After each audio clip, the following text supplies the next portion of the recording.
Hello there, and welcome to our channel, where curiosity drifts softly through history and science takes its time to wonder. Tonight, we're listening for something quieter than the ticking of a clock, deeper than the hum of cities.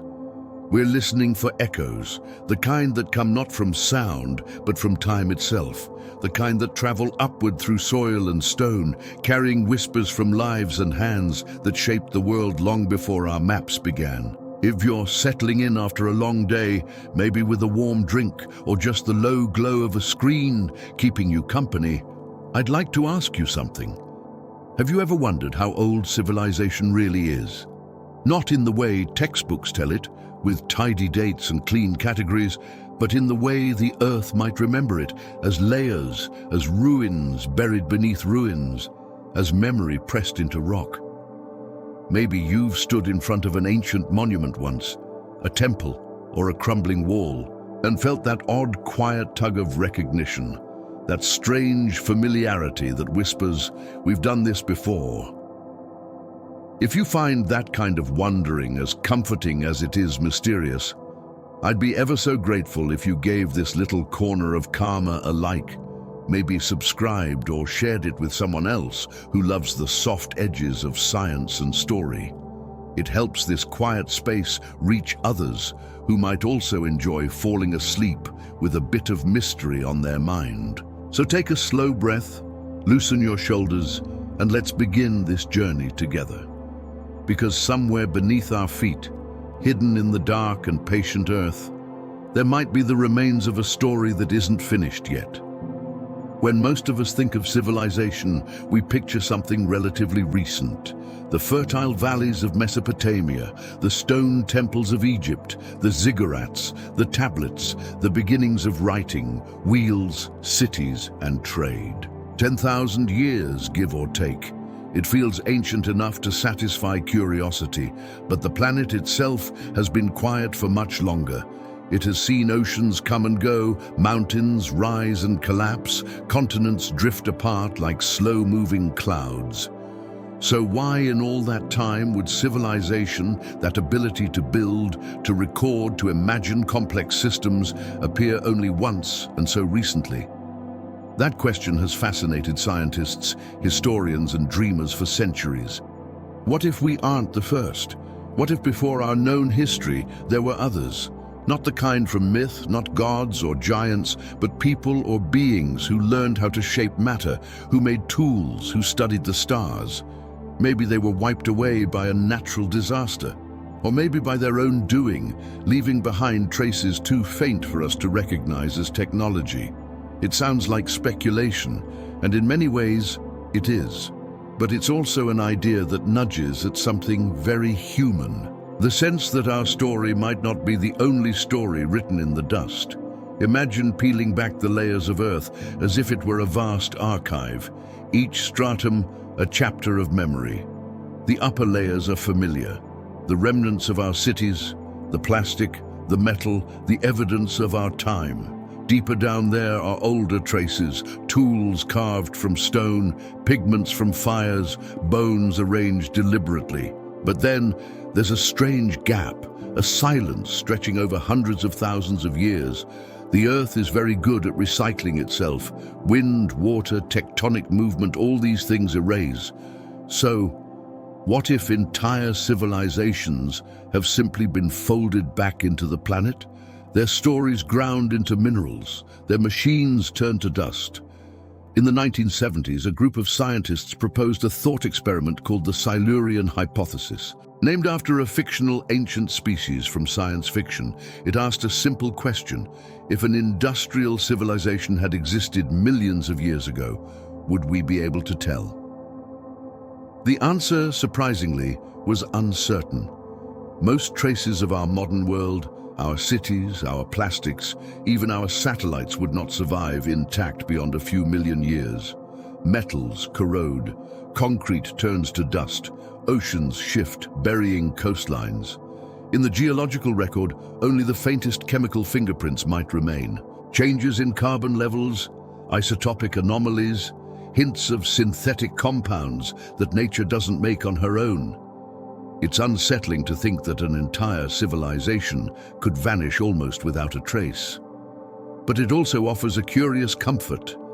The Earth is resilient. It forgets and renews. It smooths over scars and reshapes memory into something fertile again. And that means perhaps that forgetting is part of the planet's rhythm. Still, here and there we find anomalies, artifacts that seem too advanced for their time, structures that appear to defy the known tools of their builders. Most are eventually explained by natural processes or misinterpretation, but not all explanations feel complete. There's a quiet debate that runs beneath archaeology, not always spoken aloud, about how much we truly know. Consider the megaliths scattered across continents. Enormous stones cut and placed with precision, so fine that a razor blade can't fit between them. Some weigh hundreds of tons, yet they were moved without modern cranes or motors. Sites like Baalbek in Lebanon, Sacsayhuaman in Peru, and the Great Pyramids of Giza raise questions not of fantasy, but of practicality. How exactly were they built? We can replicate the work in theory, but the scale and logistics remain staggering. Now imagine one step further. What if some of those feats were not only engineering challenges, but the remnants of knowledge we've lost? Perhaps not machines in the way we imagine, but techniques, materials, or principles that slipped away in the long erosion of time. Ancient technology doesn't need to look like ours. It could be elegant in its simplicity, understanding resonance, geometry, or magnetic alignment in ways that modern science is only beginning to rediscover. Think of the way sound can move matter, grains of sand forming intricate patterns under vibration. Think of how certain stones align perfectly with solstices, how temples channel light or echo at precise frequencies. Maybe what we call superstition or ritual was once the memory of applied science. That's not to say ancient builders had smartphones or engines. It's not about imposing our technology on theirs. It's about recognizing that intelligence takes many forms, and sometimes the most advanced systems are the ones that blend seamlessly with nature rather than conquering it. If there was once a civilization capable of harnessing energy differently, using sound, magnetism, or biological systems, its remnants might look more like art or geology than circuitry. The technology might not be metal or plastic, but stone, crystal, or something we can't yet interpret. We might have already found it, labeled it as decoration or ritual, and moved on. That's the quiet thrill of this idea. That discovery may not always mean finding something new, but seeing something old in a new light. There's another angle too. Myths and oral histories from every culture carry stories of ages before our own. Golden ages, great floods, lost cities, beings who taught humanity the arts of civilization. Atlantis, Lemuria, Shambhala, names wrapped in imagination, yet they share an uncanny pattern. The story of knowledge gained, lost, and remembered again. For centuries, scholars dismissed these as allegory, as metaphor. But today, as geology and archaeology grow more precise, some of those stories have gained unexpected context. The end of the last ice age, for instance, brought massive sea level rise, floods, and the submerging of coastal settlements. Entire landscapes vanished.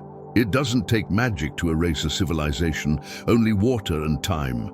If that happened once, could it have happened more than once?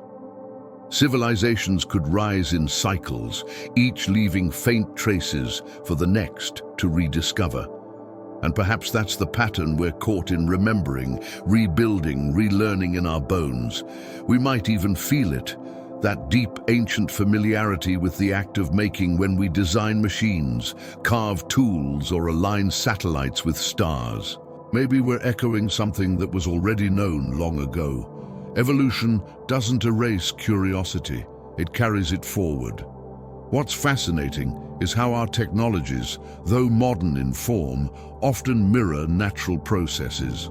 We create networks that resemble neural webs, machines that mimic insects, data systems that evolve like ecosystems. It's possible that any advanced civilization, human or otherwise, would eventually converge on similar solutions, not because of imitation, but because physics itself guides intelligence toward efficiency.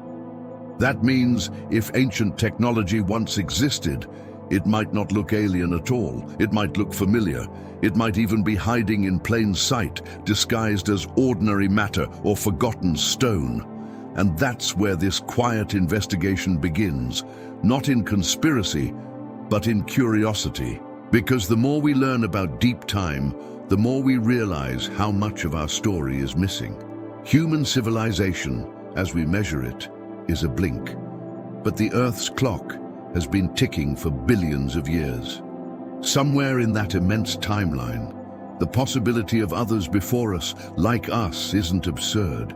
It's statistically plausible. When you look up at the night sky, you see stars separated by impossible distances. Yet all of them are made of the same elements we find in our bodies, in our buildings, in our breath: carbon, iron, oxygen. The universe repeats itself in patterns, so why wouldn't history do the same? Maybe civilization, like stars, is not a one-time event, but a recurring feature of intelligent life flaring up, burning bright, then fading into memory, only to return again. And if that's true, then our search for the first civilization isn't just about the past. It's about recognizing the rhythm of creation itself, the way knowledge blooms and withers, the way memory hides in the very materials we walk upon. Perhaps one day a curious archaeologist in a far future will find the remnants of our world and wonder the same thing we're wondering now. Who were they? How did they live? What were their machines for? And did they too inherit secrets from a civilization even older still? There's a strange symmetry in that thought, a feeling that maybe progress isn't a straight line, but a spiral winding through epochs, repeating themes in new forms. Maybe every civilization carries within it the fossilized memory of the one before. That's where we'll let this thought rest for now, still turning softly, like an unearthed gear in the dark, as we drift toward the next layer of this mystery. The quiet, ancient dawn where civilization first stirred and left its faint fingerprints on the stones. If the first layer of this story lies beneath our feet, then the next one stretches across the horizon where the earliest light of civilization began to rise. The world was different then. Ice still clung to the northern continents.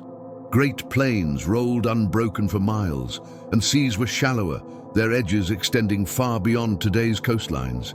It was a time before nations, before writing, before what we usually call history. And yet people were already shaping the planet in ways that suggest something more than survival. They were remembering, they were building, they were, in their quiet and practical way, rediscovering how to be human.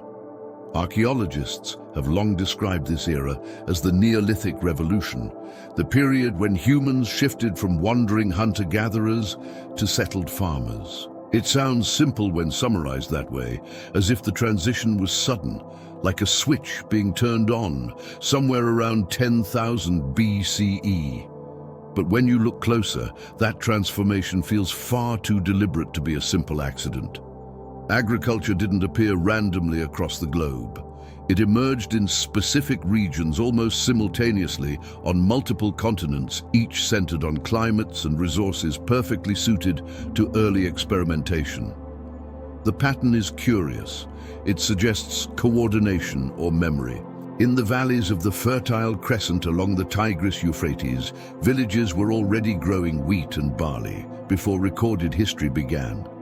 At the same time, far to the east, rice cultivation was appearing in China and in the Americas. Maize and squash were being domesticated. These aren't identical developments, but they show an underlying logic, as though scattered fragments of older knowledge were resurfacing, reinterpreted by new minds. One of the most striking discoveries from this era lies in the hills of southeastern Turkey at a place called Göbekli Tepe. It is a name that still carries a kind of gentle shock among archaeologists because it doesn't fit the timeline we thought we understood. The site is over 11,000 years old, built before pottery, before metal tools, before permanent cities. Yet standing there are massive stone pillars arranged in circles with precise reliefs of animals, symbols, and abstract patterns. Some of the stones weigh over 10 tons, carved from limestone, with tools that by all accounts shouldn't have been capable of such work. The site was deliberately buried after its use, preserved beneath layers of soil for thousands of years. When it was uncovered in the 1990s, it didn't just rewrite a page of archaeology, it quietly erased and redrafted several chapters. The people who built Göbekli Tepe were not supposed to exist, not with that level of sophistication. They weren't city dwellers. They had no metal, no writing, no wheels. Yet they organized labor, designed architecture, and built a ceremonial complex that predates Stonehenge by 6 millennia. The discovery forced scientists to reconsider what civilization really means. We once thought that cities came first and monuments later, that farming led to religion, and that art was a luxury of settled life. But Göbekli Tepe suggested the opposite, that a shared spiritual or intellectual drive might have come first, bringing people together, motivating cooperation, and eventually giving rise to agriculture as a necessity to sustain that new way of living. It implies that humanity didn't invent complexity out of nothing. It remembered it. Other clues appear across continents, quiet but persistent. At Jericho, one of the world's oldest continuously inhabited cities, there stands a stone tower, more than 30 ft high, built around 9000 BCE. It was constructed with precision, using a staircase spiraling inside, an architectural feature that seems excessive for a simple farming village. To build such a thing required planning, mathematics, and a concept of public space. It wasn't shelter, it was statement. Further east in the Indus Valley, long before the rise of the later Harappan cities, early settlements were experimenting with standardized bricks, drainage systems, and grided layouts. These features would later reappear thousands of years later in cities like Mohenjo-Daro, but the blueprints seem to echo something older still. Patterns repeat like old songs half remembered. And then there are the tools. Around the world, archaeologists have found stone artifacts that seem oddly advanced for their supposed period. Perfectly symmetrical spheres from South Africa dated to over 2 million years ago. Grooved and polished stones in Central America whose function remains uncertain. Bored holes drilled with such precision that even modern equipment would struggle to replicate them without the right materials. Most of these findings can be explained by nature or coincidence, but every so often one resists classification. It simply sits there in a display case labeled unknown purpose and quietly refuses to fit the story. That in itself is telling. Human history as we know it is pieced together from fragments. A pot here, a bone there, a wall, a footprint, a carving.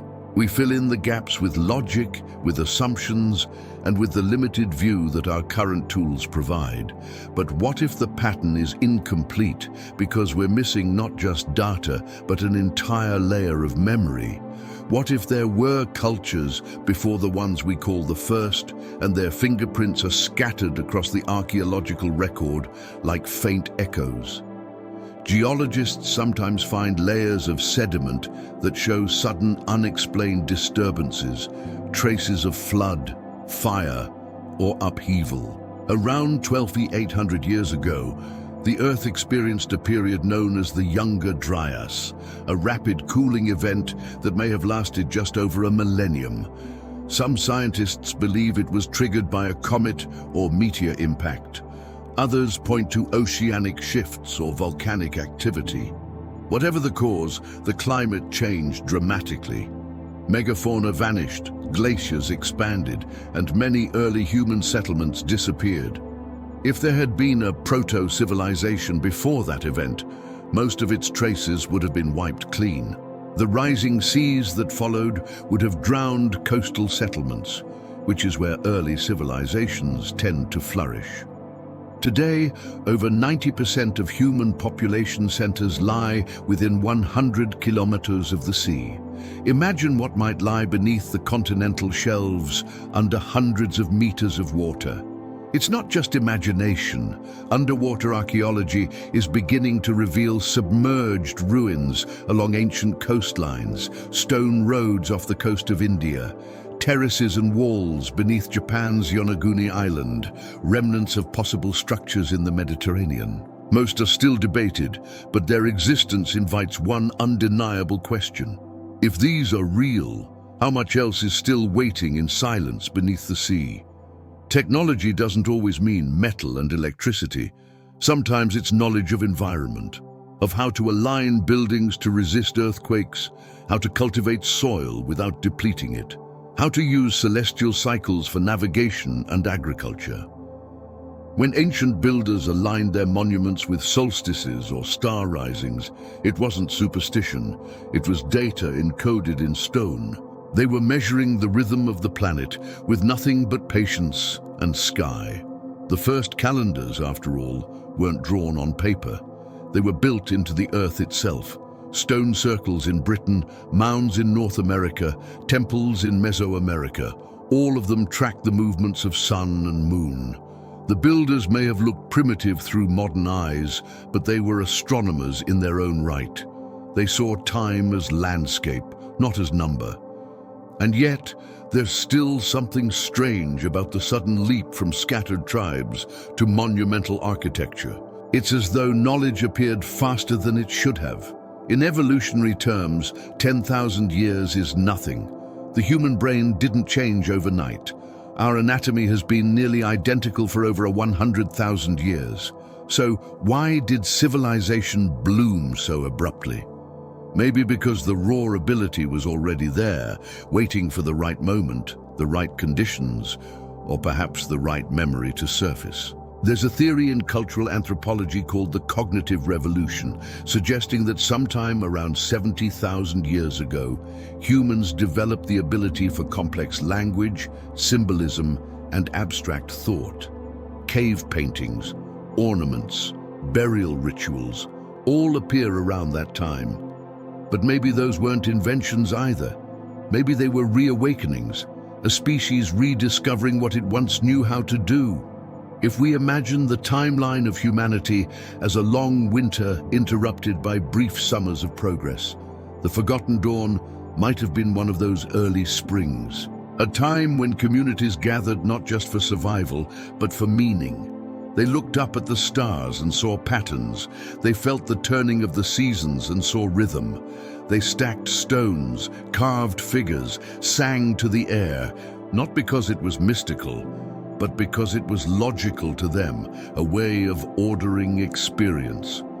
It's tempting to view ancient people as different from us, as simple or naive. But intelligence doesn't depend on technology. It depends on curiosity.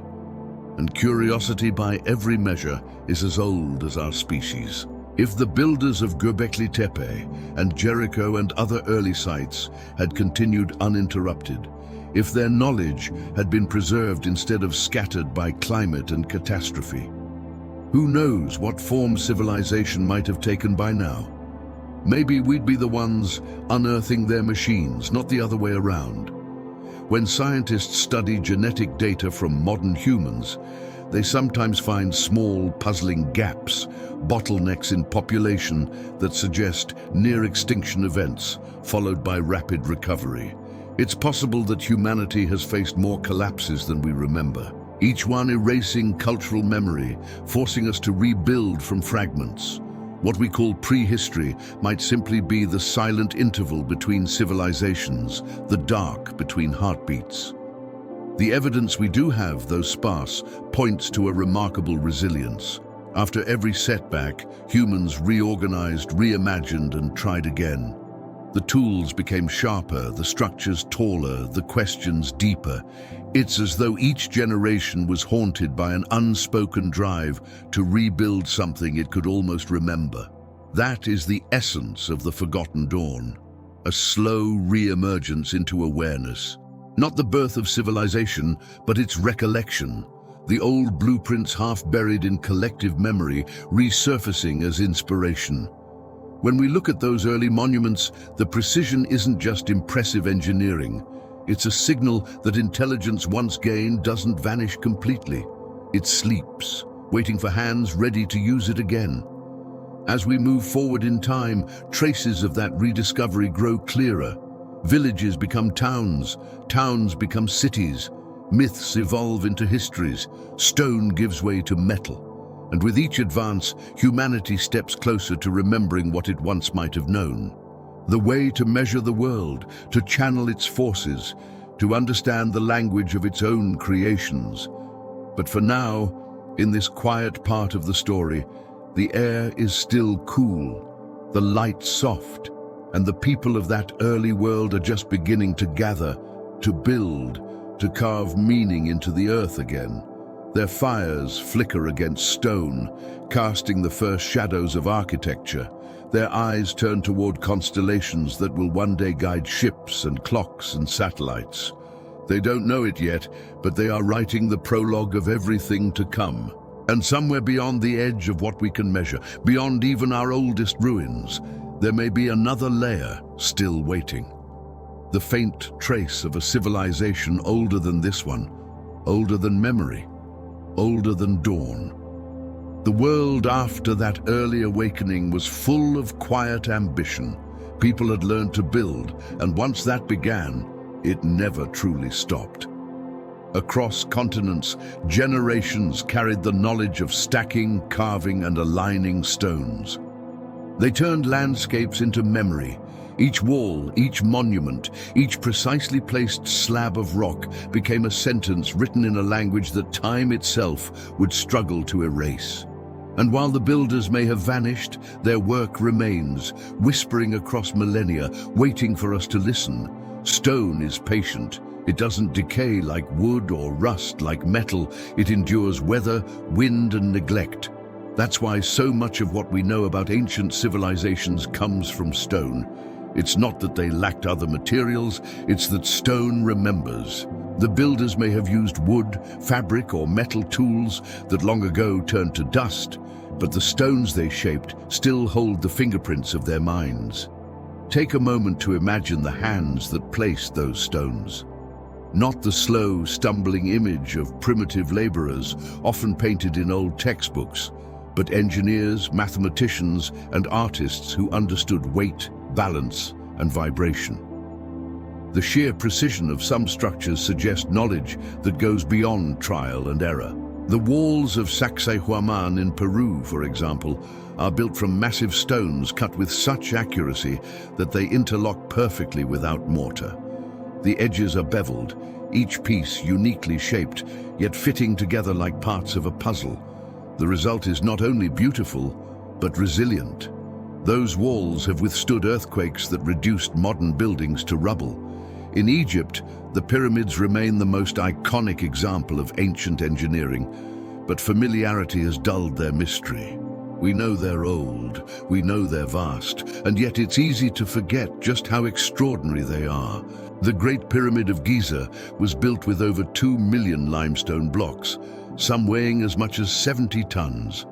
Each block was shaped and placed with millimeter-level precision. The structure's alignment with true north is more accurate than many modern buildings achieved with lasers. For centuries, people have proposed explanations ranging from ramps to cranes to unimaginable lost machines. The truth remains debated.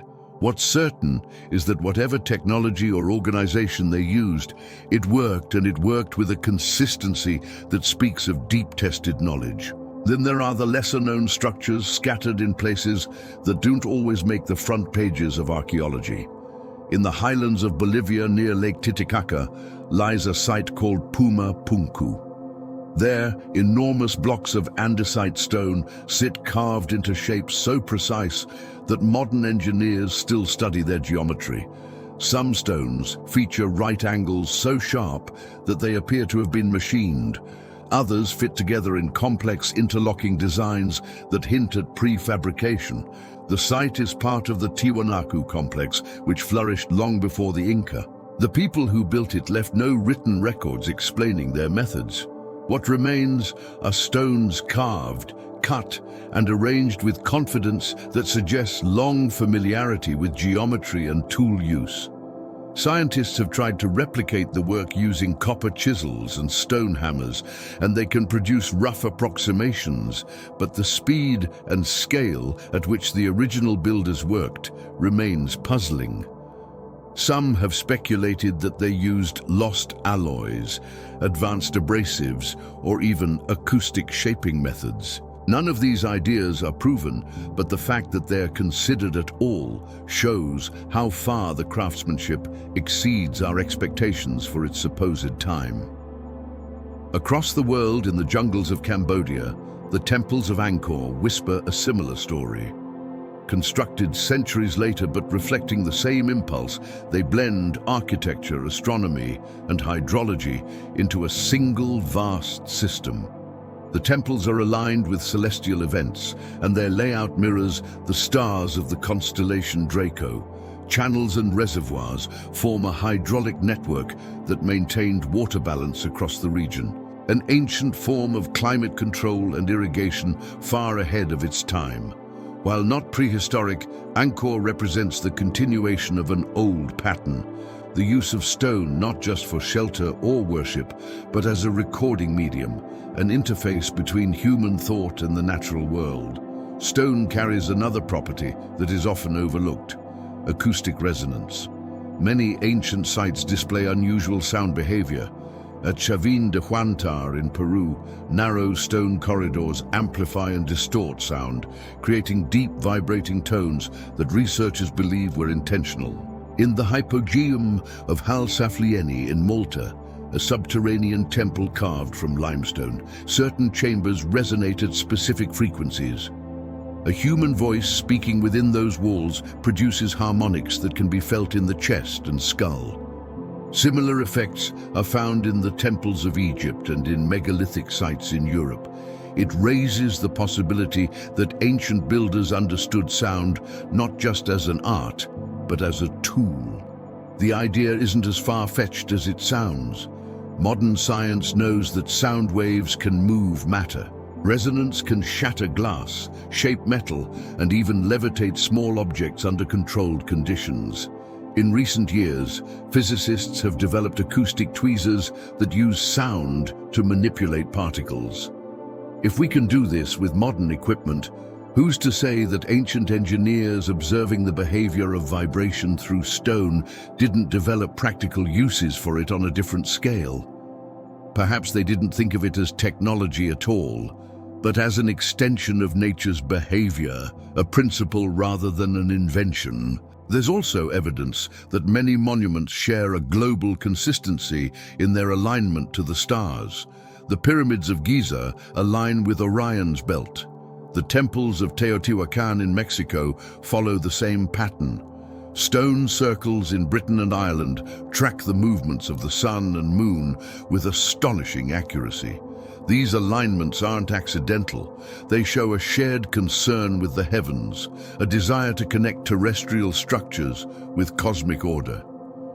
For a civilization emerging from the darkness of prehistory, it suggests not ignorance, but awareness, an understanding that time and space are linked, that the sky itself can serve as a clock.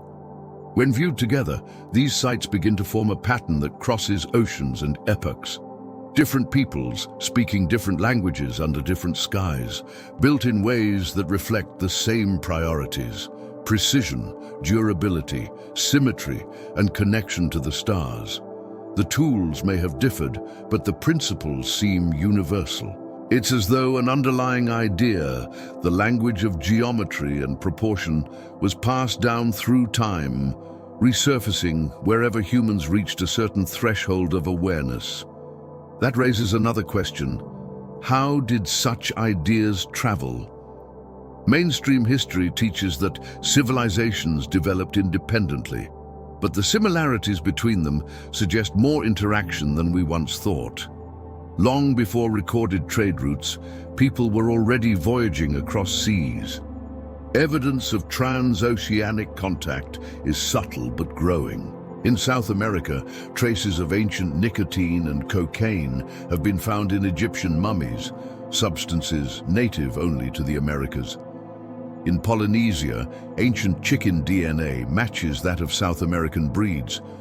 These may not prove global travel, but they hint at an ancient world more connected than we once imagined. If information could travel, even slowly, then so could knowledge.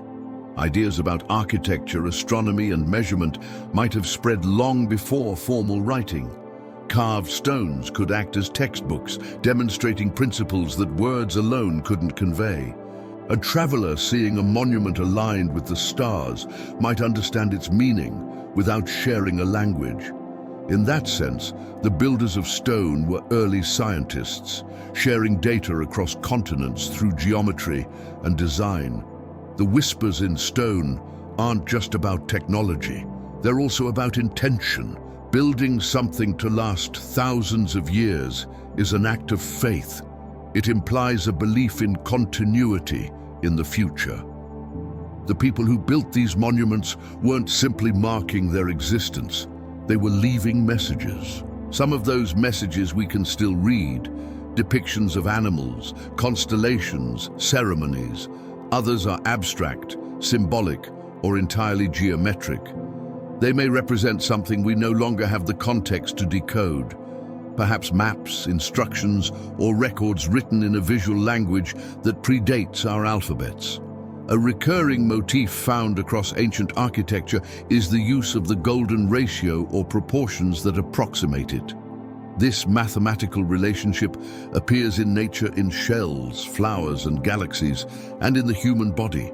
Ancient builders seem drawn to it instinctively, using it to design everything from temple facades to entire city layouts.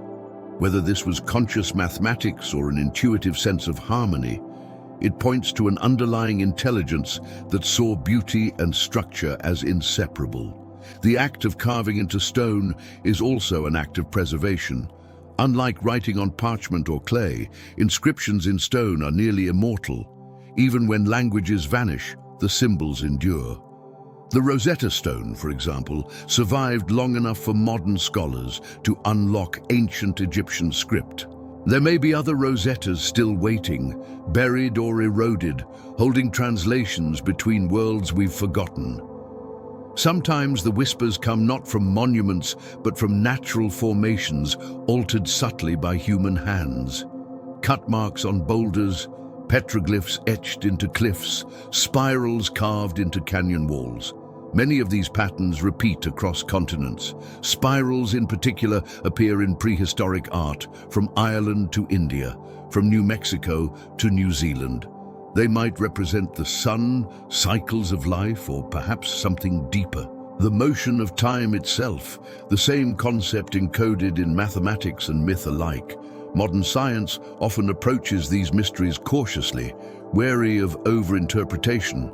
But even within academic circles, there's growing recognition that ancient builders possessed advanced observational skills.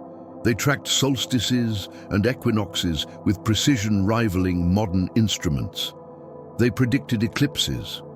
They understood geometry well enough to construct right angles without modern tools. Their knowledge may have been practical rather than theoretical, but it was no less profound. When you stand before one of these structures, whether a pyramid or a circle of weathered stones on a windswept hill, there's a sense of presence. The stones feel alive in a way that's hard to describe, not in a mystical sense, but as carriers of continuity. They connect you directly to the thoughts of the people who placed them there. Their silence is an emptiness.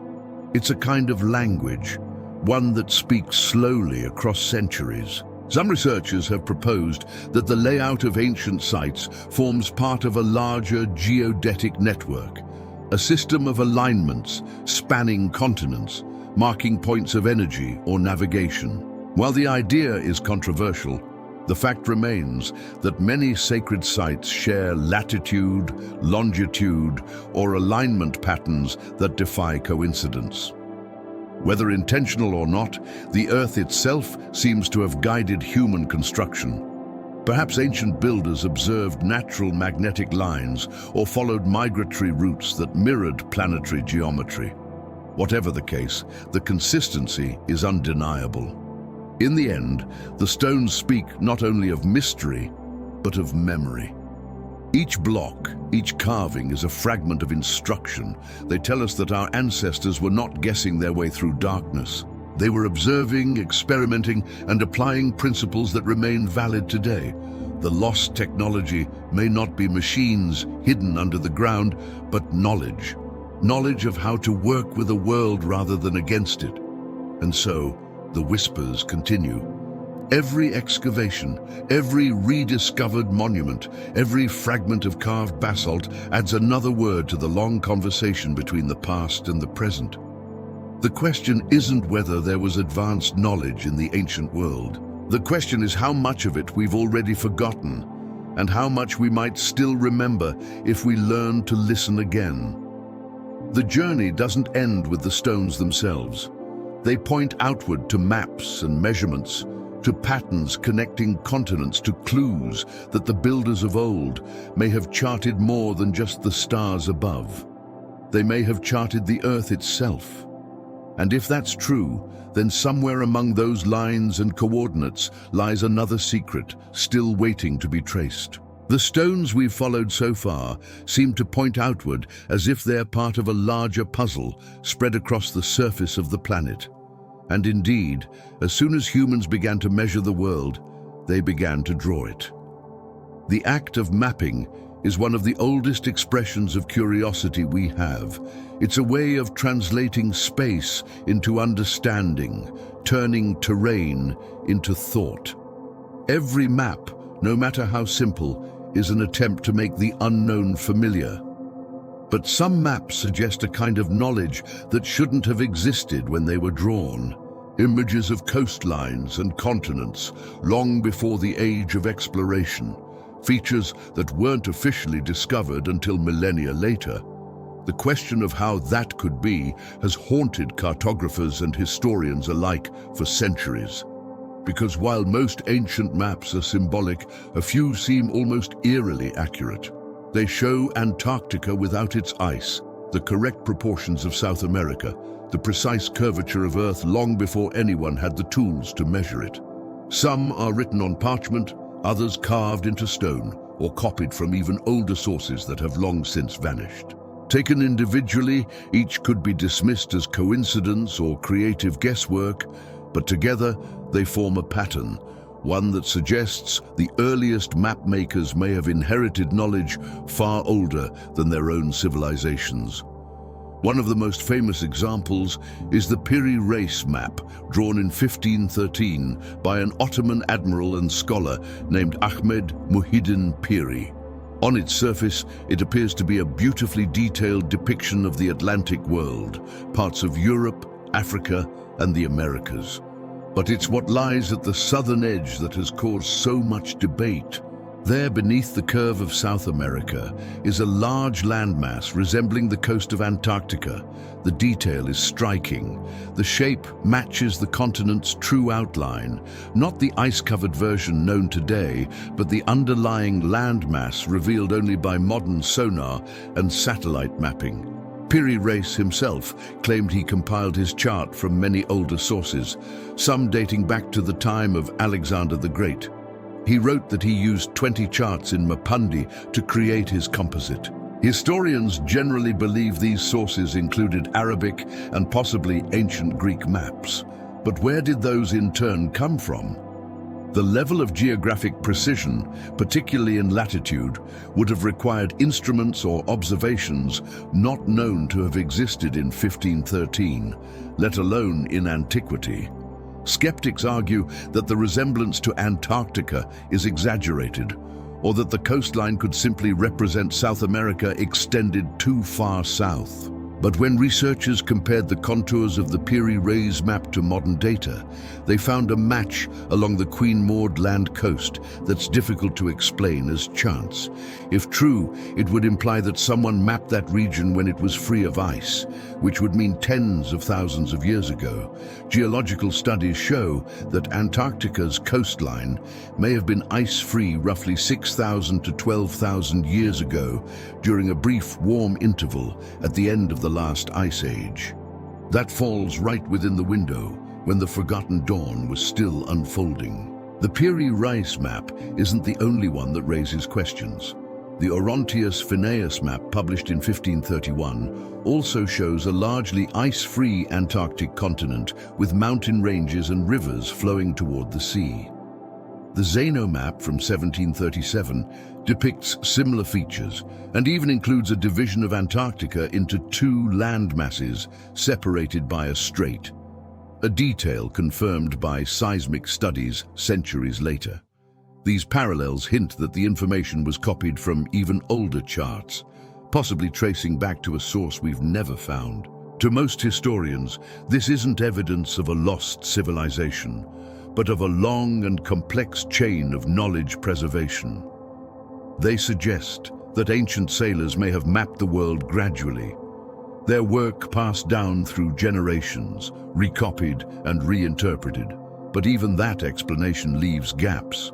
Early maritime cultures, as far as we know, lacked both the ships and the instruments to travel such vast distances, especially through polar regions. The oceans are merciless, and navigation without precise tools is unforgiving. Yet the maps exist, and their detail suggests global awareness long before global travel was thought possible. There's another layer to the mystery. Many ancient maps show the Earth as spherical, not flat. This alone might not seem surprising today, but in the eras before modern astronomy, such precision required more than speculation. Accurately depicting latitude and curvature demands understanding of geometry, trigonometry, and celestial navigation. The Greeks had some of this knowledge, but even their calculations, such as those of Eratosthenes, were built on observations that must have taken centuries of data collection. Could that data have been inherited rather than discovered from scratch? The possibility grows when we consider other artifacts. The Antikythera mechanism, found in a shipwreck off the coast of Greece, dates to around 100 BCE and functions as an intricate analog computer capable of predicting eclipses and planetary movements. Its gears are cut with precision so fine that similar complexity wouldn't appear again until the 18th century. If such a device could exist unnoticed in the ancient world, then advanced methods of celestial measurement might have existed earlier than we assume. The Antikythera mechanism, in a sense, is a map not of geography, but of time and space. It tracks cycles, coordinates, and alignments with mechanical accuracy. That combination of astronomy and engineering could easily have produced geographic maps of equal sophistication. It's possible then that early cartographers didn't need to sail everywhere they depicted. They could have calculated positions using astronomical data, triangulating from the stars, much like modern satellites do with light. Knowledge of Earth's curvature combined with accurate timekeeping could yield remarkable precision. But to achieve that, they would have needed instruments, devices to measure angles, distances and time with stability, far beyond the simple gnomons and sundials we associate with early civilizations. None have survived, but absence of evidence isn't evidence of absence. Most materials decay, especially metals and wood, exposed to centuries of humidity and heat. The tools of those ancient mapmakers could easily have vanished, leaving only the drawings behind. There's another category of maps, though less famous, that complicates things even further: those carved directly into stone. Petroglyphs and engravings around the world sometimes resemble topographic diagrams with lines and contours that match natural features. Some show river systems or mountain ranges recognizable from aerial views. The carvings at Valcamonica in Italy, for instance, depict branching lines that some researchers interpret as irrigation or transport routes. Others see them as symbolic. In South America, at sites like Sipan and Nazca, geoglyphs stretch across desert plains for kilometers. Massive figures and lines visible only from above. Whether these were ritual, navigational, or astronomical, they show an understanding of large-scale spatial planning that implies either flight or extensive surveying. How could ancient people have achieved such accuracy without aerial perspective? Some suggest they used high vantage points or scaled models. Others propose that they projected patterns from the stars onto the ground, using constellations as templates. Both explanations are plausible, but the effect remains uncanny. The Nazca lines, for example, align with solstices and certain star positions, but they also form complex geometric patterns, spirals, trapezoids, and straight lines that stretch perfectly level for miles. When surveyed with modern instruments, the errors are negligible. To maintain that precision without modern equipment would have required surveying techniques far beyond simple rope and stake methods. The same curiosity extends to early world maps carved on tablets like the Babylonian Imago Mundi, dated to the 6th century BCE. It portrays a circular world surrounded by water with cities and regions placed in recognizable relation. While simplistic by modern standards, it shows a concept of Earth as a unified whole. In China, ancient maps from the Warring States period display accurate distances between cities measured in a coordinate grid. And in the Americas, the Aztec codices depict territories, roads, and landmarks with mathematical consistency. These cultures, separated by oceans, each arrived at systematic mapping, suggesting that spatial intelligence is universal, not dependent on contact. Still, what if the earliest of these maps, the ones hinting at pre-Ice Age geography, aren't original inventions at all, but copies of something older? Imagine a civilization existing during the last warm period, perhaps coastal, with access to seafaring and an obsession with measurement. They might have charted coastlines that no longer exist, islands now submerged, rivers since dried. When their world ended, fragments of their charts could have survived in oral tradition, carved symbols, or trade routes. Later societies rediscovering them could have incorporated those fragments into their own maps, blending myth with memory until the original source was forgotten. This concept, known in some circles as geomythology, proposes that ancient legends and depictions of the world may preserve distorted records of real landscapes. Myths of flooded lands, vanished islands, or mountains that once walked might correspond to geological events witnessed by early observers. Over generations, such memories become stories. Atlantis, Mu, the Great Flood. But the foundation may be factual. If those storytellers also left diagrams or carvings, the line between myth and map becomes difficult to draw. When we look at the maps themselves, we see not just geography, but confidence. The belief that the world can be measured and understood. That belief is the root of science. To chart a coastline is to claim a kind of relationship with it, an acknowledgement that nature has patterns and that those patterns can be recorded. Whoever the first mapmakers were, they weren't dreamers sketching guesses. They were observers calculating positions, noting stars, tracking currents. Their technology might have been simple, but their minds were methodical. What's fascinating is that even today, with satellites and GPS, our maps are still incomplete. We've mapped less than a quarter of the ocean floor in high resolution. Vast regions remain unexplored, particularly in the deep trenches and under ice. It's humbling to realize that in some ways, our ancient predecessors may have known coastlines we've yet to fully rediscover. If there was indeed a lost source behind those impossible maps, what form might it have taken? Perhaps it wasn't a parchment or a globe, but a network, a shared system of observation across distant peoples. Imagine coastal observers marking positions of the sun and stars, sharing data through trade or migration, slowly piecing together a model of Earth over centuries. Such a collaboration wouldn't require modern communication, only persistence and the recognition that the same sky connects everyone. That's the real genius of ancient mapping.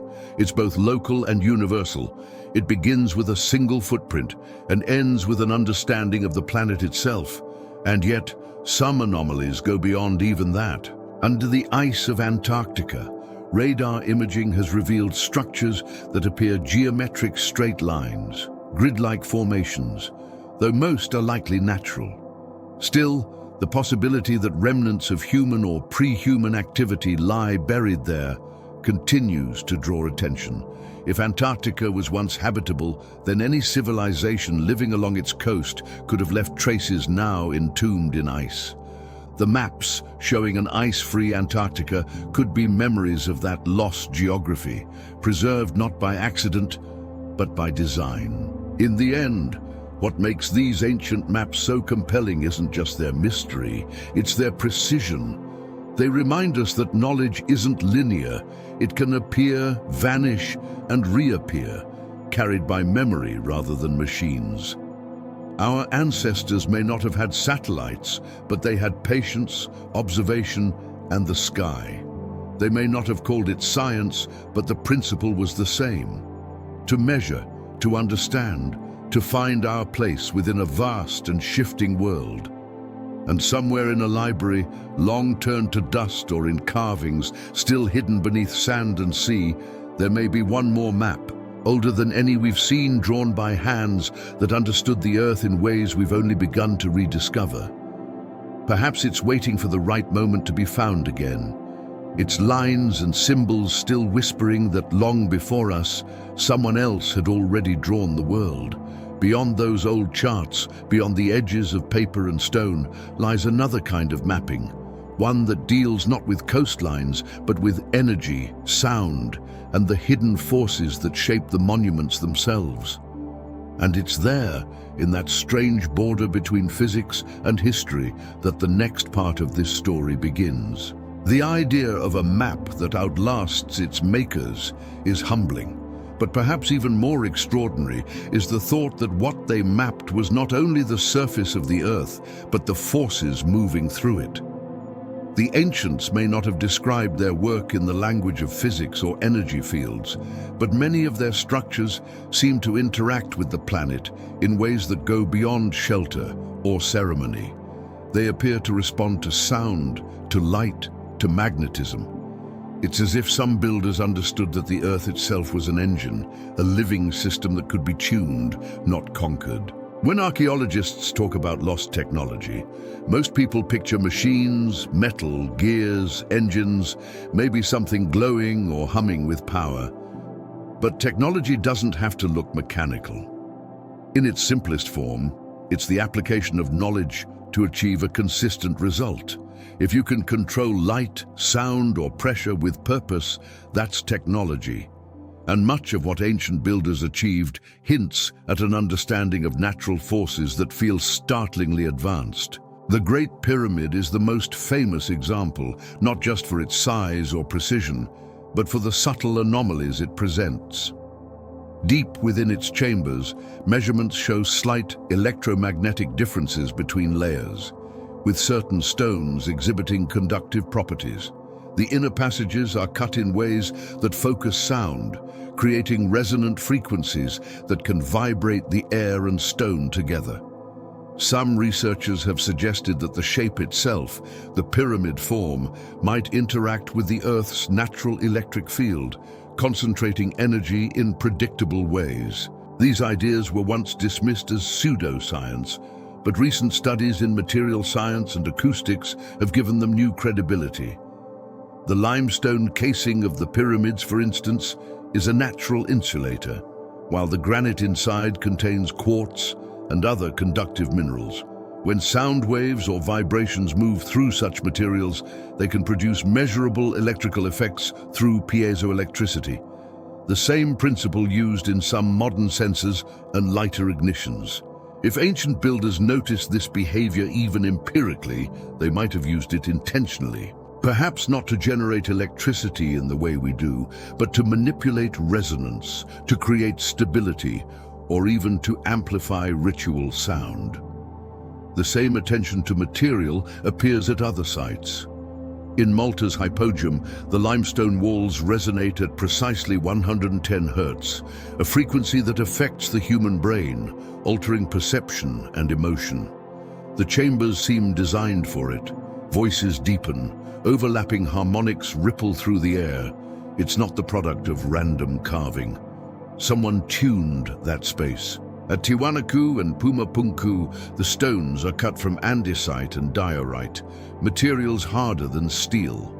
Modern engineers require diamond-tipped tools to shape them cleanly. Yet, these blocks show perfectly smooth surfaces, tight-fitting joints, and parallel grooves as if machined. If their makers used only copper chisels and pounding stones, as conventional explanations hold, the process would have taken generations. And yet, entire complexes were built. It suggests either a lost tool or a lost technique, perhaps something based on vibration, abrasion, or thermal fracturing. There are faint clues in ancient art that vibration might have been more than a metaphor. Depictions of tuning forks, rods, and objects resembling resonators appear in various cultures.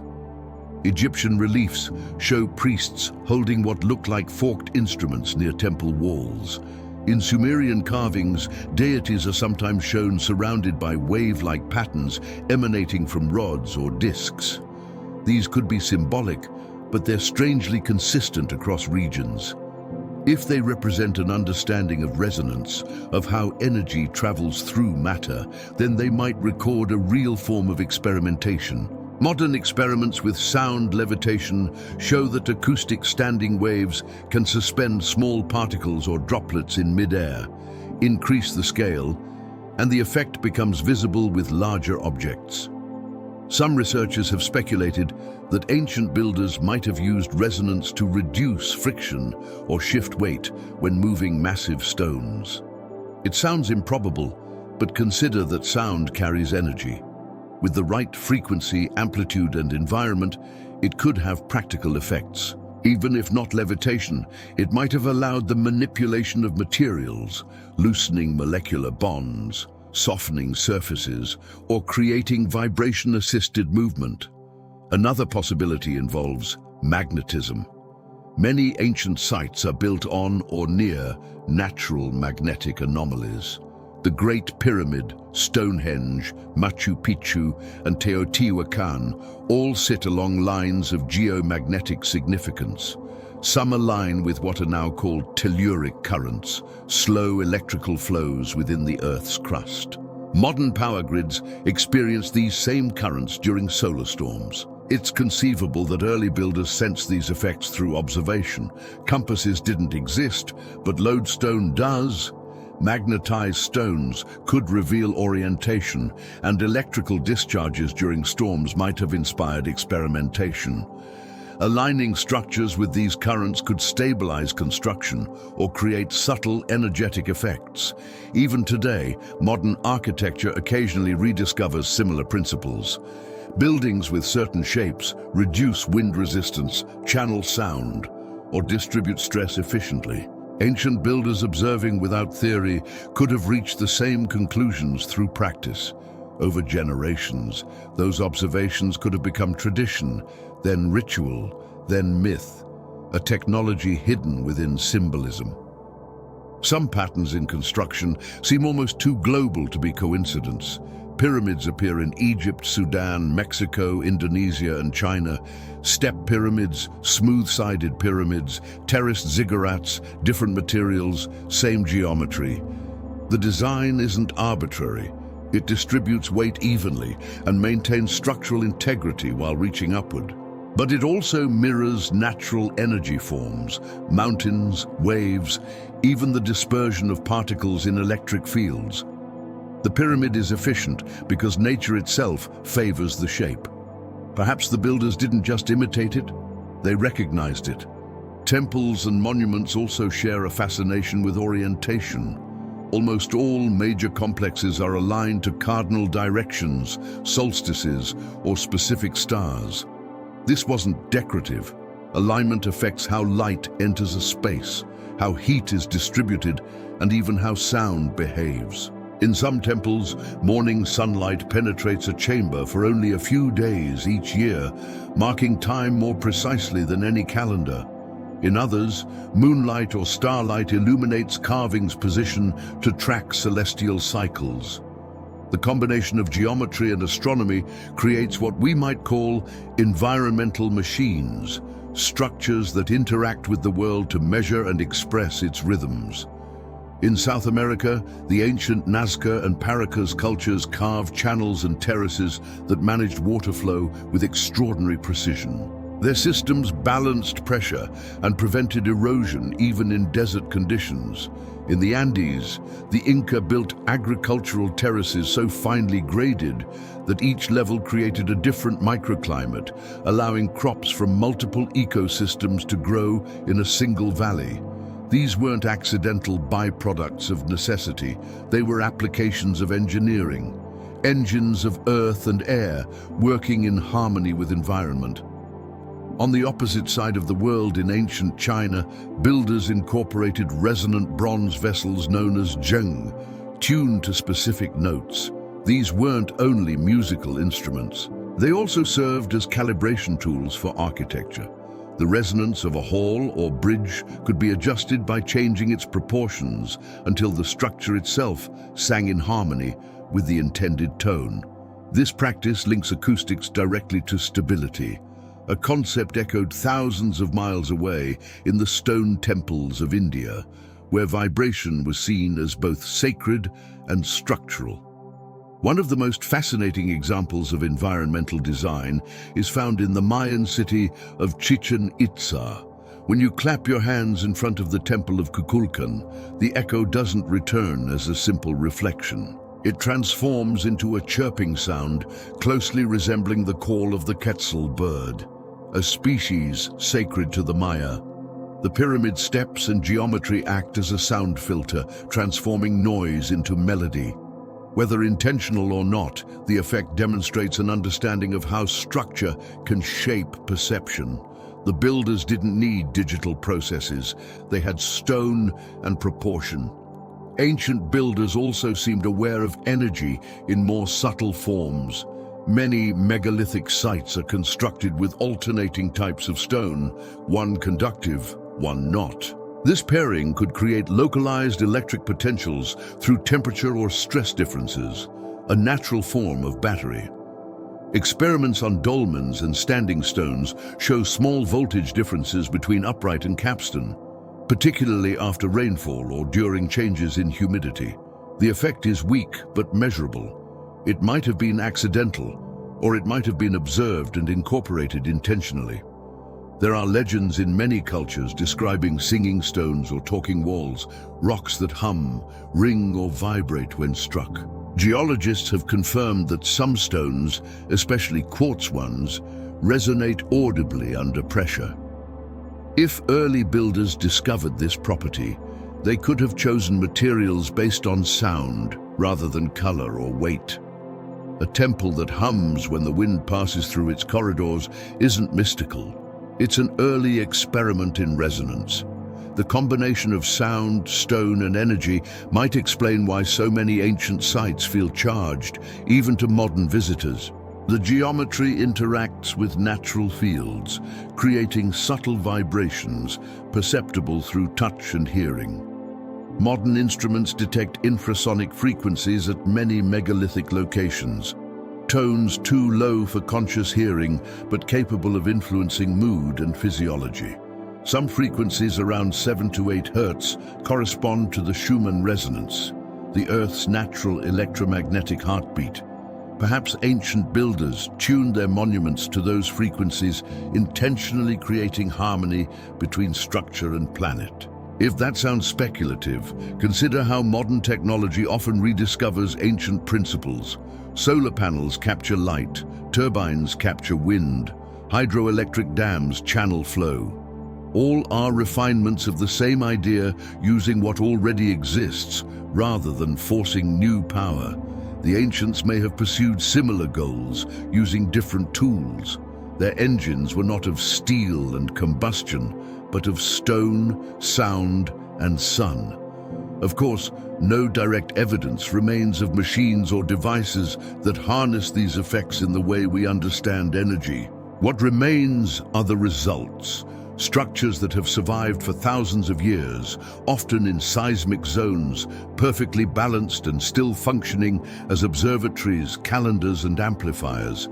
That endurance might be the truest sign of engineering intelligence. What's most remarkable about these ancient engines is that they bridge two worlds, the physical and the perceptual. They are machines of experience shaping how people felt, heard, and understood their surroundings. Whether used for ceremony, communication, or measurement, they reveal a grasp of principles that modern science only later defined: frequency, resonance, magnetism, acoustics, optics. The builders didn't need equations to apply them. They simply observed nature long enough to cooperate with it. Some scientists have begun to revisit these possibilities with open minds, using modern equipment to test old hypotheses. Acoustic mapping of stone chambers shows consistent patterns that amplify low-frequency sound. Magnetometers detect fluctuations near certain monuments that coincide with underground structures or metallic veins. Even the microclimates around ancient terraces show engineered stability. Slowly, the line between mythic technology and empirical engineering begins to blur. And perhaps that's the lesson hidden in all this. That technology at its root is observation made repeatable. The ancients may not have left behind engines in the sense of pistons and gears, but they left systems that still function, powered by the same forces we study today. As we follow these traces further, we start to notice how many of these ancient feats are preserved, not in materials but in stories, legends of sound, light, and sky. Tales of gods who taught people to build, of voices that moved stone, of knowledge passed down from an earlier world. Those stories might not describe magic at all, but memory, a way of preserving fragments of science through myth. And those myths, like the monuments themselves, have a strange persistence. They travel across generations, carrying instructions hidden in narrative form, waiting to be rediscovered. Sound is one of the first things every living creature learns to recognize. It's vibration, pressure, information, and comfort all at once. Long before people built tools or cities, they listened. They could hear the wind change before a storm, the hollow tone of a cave that promised shelter, the rhythm of footsteps that meant danger or company. Sound guided survival. But over time, it became something else. A bridge between thought and matter. Somewhere along the line, humans discovered that vibration could do more than communicate. It could shape, organize, and even transform the world around them. If you strike a surface, you don't just make a noise, you create a pattern. That pattern travels through air and material, altering both. Ancient builders might not have described this as physics, but they noticed its effects. When they chanted inside stone chambers, when drums rolled across valleys, when flutes echoed in ritual caves, the vibrations changed their perception of space. It's possible that sound to them wasn't only expression, but a form of control, a tool as real as any hammer or chisel. Modern science has begun to catch up with that understanding. In laboratories, sound can lift objects, shape sand into complex forms, and even manipulate cells. When a surface vibrates at specific frequencies, particles arrange themselves into precise geometric shapes, a phenomenon called cymatics. These patterns resemble mandalas, lattice structures, even architectural motifs. Ancient carvings often reproduce similar forms: circles, intersecting waves, spirals. perhaps not as decoration, but as diagrams of what they saw when sound met. The possibility that sound could once have been used as a construction aid is difficult to prove, but it's easy to imagine. Imagine a group of builders discovering that certain tones cause sand to jump, dust to settle, or stone to hum. The observation alone could lead to experimentation. Over time, they might have learned which sound softened a surface, loosened a boulder, or calmed a crowd. They wouldn't have needed words like frequency or resonance. They would have called it the language of the world. There are traces of this understanding scattered through the past. In Egypt, hieroglyphs often depict musical instruments beside symbols of creation. The god Thoth, associated with knowledge and measurement, is sometimes shown with a tuning fork-like staff. The act of speaking creation into being, a theme repeated in multiple cultures, may reflect this link between sound and manifestation. In Mesopotamian myths, the universe is ordered through tone and word. In Vedic traditions, sound is described as the first principle, vibration as the origin of reality. In Greece, Pythagoras taught that numbers and harmonics governed all existence, that music and mathematics were two ways of reading the same code. It's tempting to interpret these ideas symbolically, but they might have had a practical basis. If you understand that sound affects structure, then tuning becomes a form of engineering. The shape of a temple, the dimensions of a chamber, the spacing of columns, all could be designed to enhance or suppress particular frequencies. This would explain why ancient architects paid such attention to proportion. The ratios used in temples across Greece, Egypt, and India correspond to musical intervals, octaves, fifths, fourths. Those intervals aren't arbitrary. They reflect the simplest whole number relationships in physics. They produce harmony because they minimize interference. The ancients may have learned through centuries of trial that buildings built on harmonic ratios were not only beautiful, but stable and resonant. Some ancient sites still demonstrate this effect. In the temples of Luxor, the low chant can echo for many seconds, amplified by walls that seem to breathe with the voice. At the oracle chamber in Delphi, sound focuses toward a single point, magnifying whispers. In Central America, stepped pyramids reflect hand claps as chirps, the same acoustic illusion found at Chichen Itza.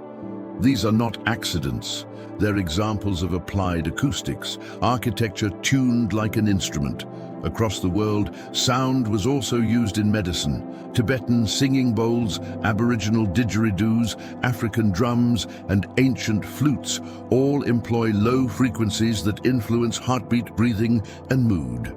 Modern studies show that such tones stimulate the vagus nerve and balance brainwave patterns, producing calm or focus. To ancient healers, this wasn't metaphor, it was technology. They didn't use electrical devices, but they achieved similar outcomes through resonance. There are legends that push this concept further, stories of priests who could move stones with song or armies who used sound to disable opponents. Most are treated as myth, but they may be exaggerated memories of real techniques. In the 1930s, explorers in Tibet reported monks using horns and drums to levitate stones during construction. No evidence survives beyond their journals, and most scientists regard the claims as apocryphal. Yet the idea persists because it fits within a larger pattern. Ancient fascination with vibration as a force. Archaeology offers subtle confirmations. At megalithic sites in Britain, researchers have recorded low-frequency vibrations around certain stone arrangements. When wind passes through gaps or cavities, the tones fall within the same range that affects human emotion and perception. Visitors often describe sensations of pressure or vertigo, which could result from infrasound, vibrations below the threshold of hearing, whether intentional or coincidental. The builders clearly chose shapes and positions that amplify natural resonance. It's not hard to see why sound became sacred. It's invisible yet powerful, temporary yet transformative. It can shape emotion, memory, and matter all at once. Ancient people may have used it to encode information as well. Oral traditions depend on rhythm and repetition to preserve knowledge. The cadence of recitation acts like data compression, ensuring that long history survive through generations. Even today, the oldest surviving texts are poems and songs. The Rig Veda, the Iliad, the Epic of Gilgamesh, each began as sound. Perhaps the most sophisticated use of sound in antiquity wasn't musical or structural, but linguistic. The invention of writing often overshadows the technology of speech itself. Yet, spoken language is an engineering marvel. It converts breath into meaning using vibration and pattern recognition. The earlier scripts may have evolved as visual transcriptions of sound, attempts to stabilize knowledge that had long existed in rhythmic form. When writing appeared, it wasn't the birth of communication. It was the solidification of it, like crystallizing a tone into shape. There's another dimension to consider: memory. Before recording devices, memory was the only way to store sound. Cultures developed mnemonic systems based on rhythm, rhyme, and pitch. Aboriginal songlines, for example, encode geography and survival data into melody. By singing a route, one could navigate hundreds of miles. The landscape itself became a score. In this way, sound became both map and archive, a living database transmitted through performance. The idea that sound could organize knowledge this way isn't unique to one culture. The Polynesians used chants to memorize ocean currents. African griots recited genealogies stretching back centuries. The Druids of Europe maintained oral libraries of law and astronomy.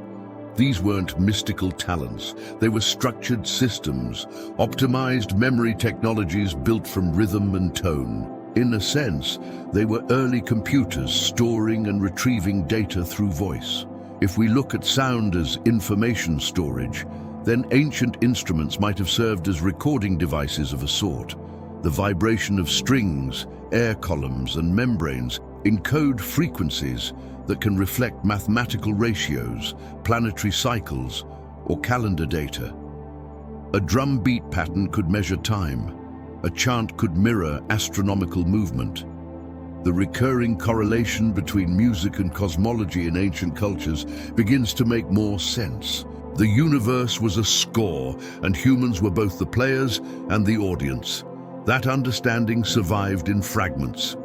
In the Middle Ages, cathedral builders used the same harmonic ratios as Greek temples.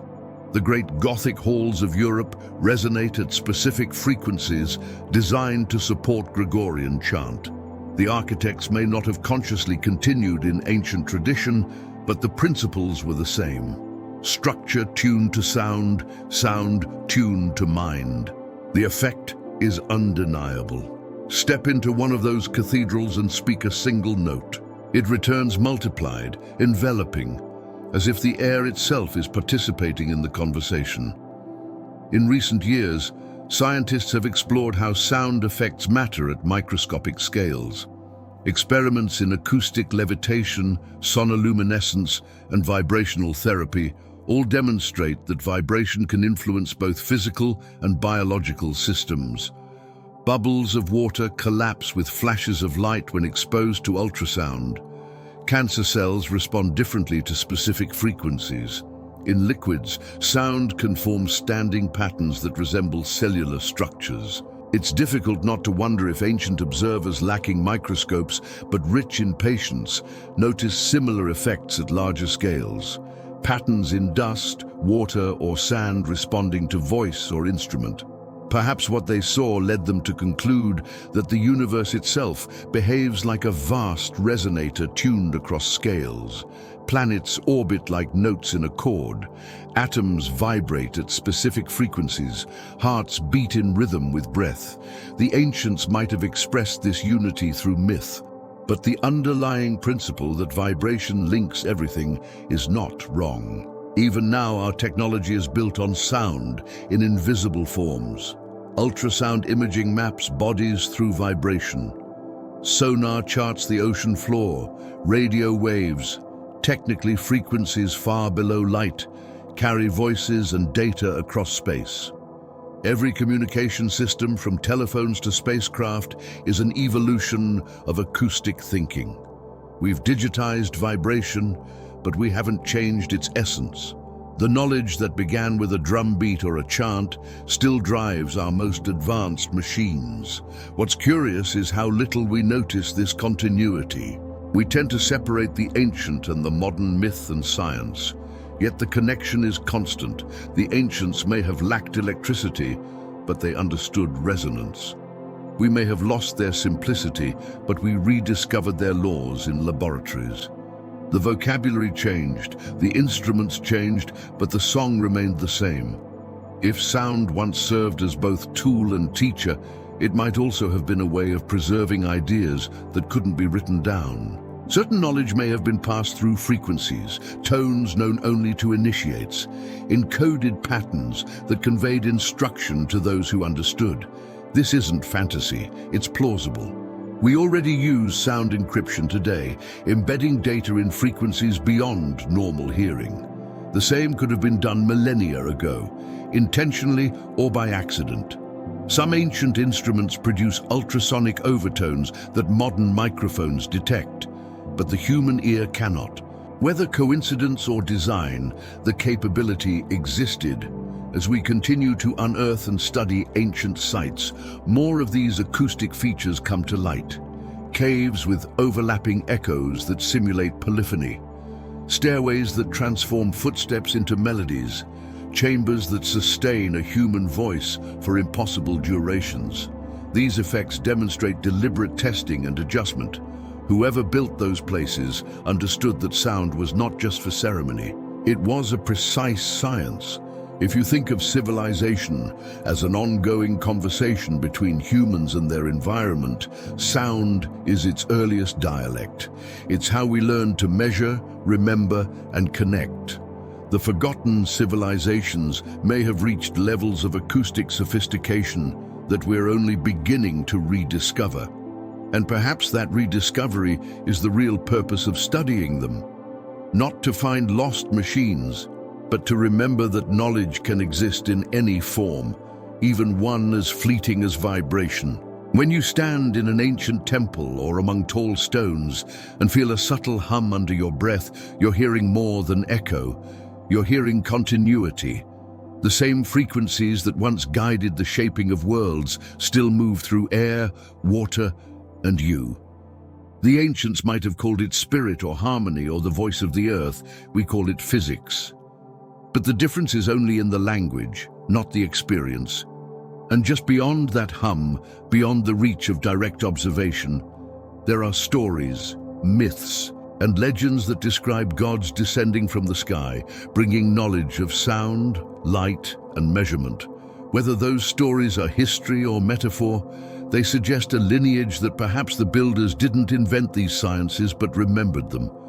Somewhere in those stories, behind the symbols and the songs, we may find the next trace of that inheritance, waiting quietly to be heard again. Stories have always been our second language. Long before we wrote or recorded anything, we explained the world through narrative.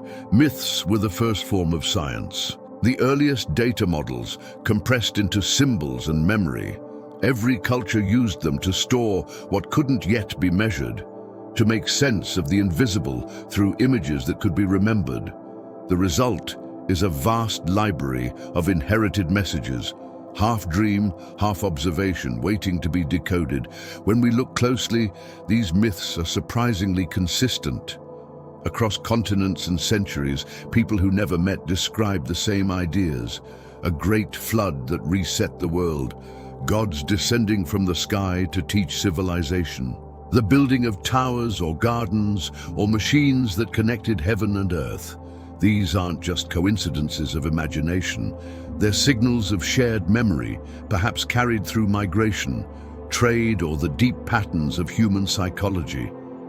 But what if they also preserved traces of real events, ancient lessons or technologies, simplified into story so they could survive time itself? Take the story of the Great Flood. It appears in Sumerian, Babylonian, Hebrew, Hindu, Greek, and even Native American traditions. The names change, but the structure remains. The world becomes corrupt or unstable. The waters rise. A chosen few survive to rebuild. On the surface, it's a moral tale about renewal. Yet, geology supports a historical basis. Around 12,000 years ago, melting glaciers caused sea levels to rise dramatically, flooding coastal plains where early civilizations might have thrived.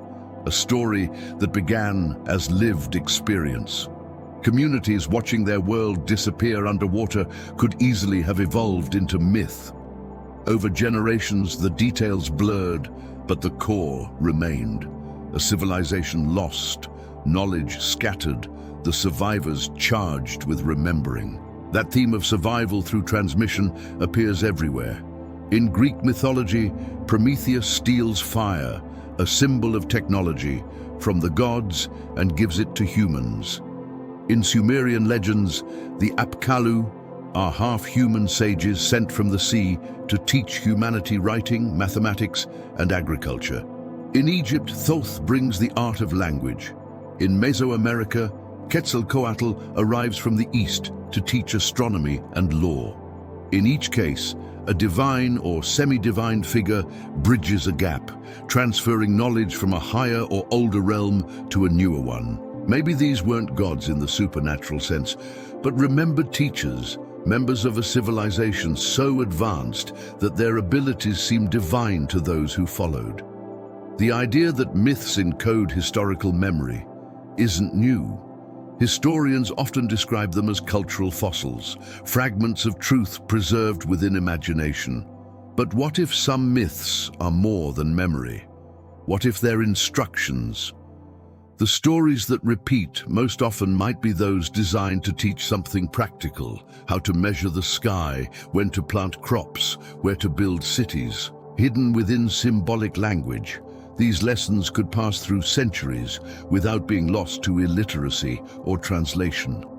Consider the story of Atlantis recorded by Plato as a memory from an older Egyptian priesthood.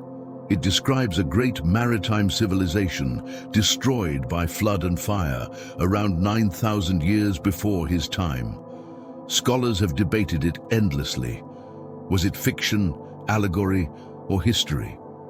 Plato himself said it was true, though moralized. The description of Atlantis matches no known culture.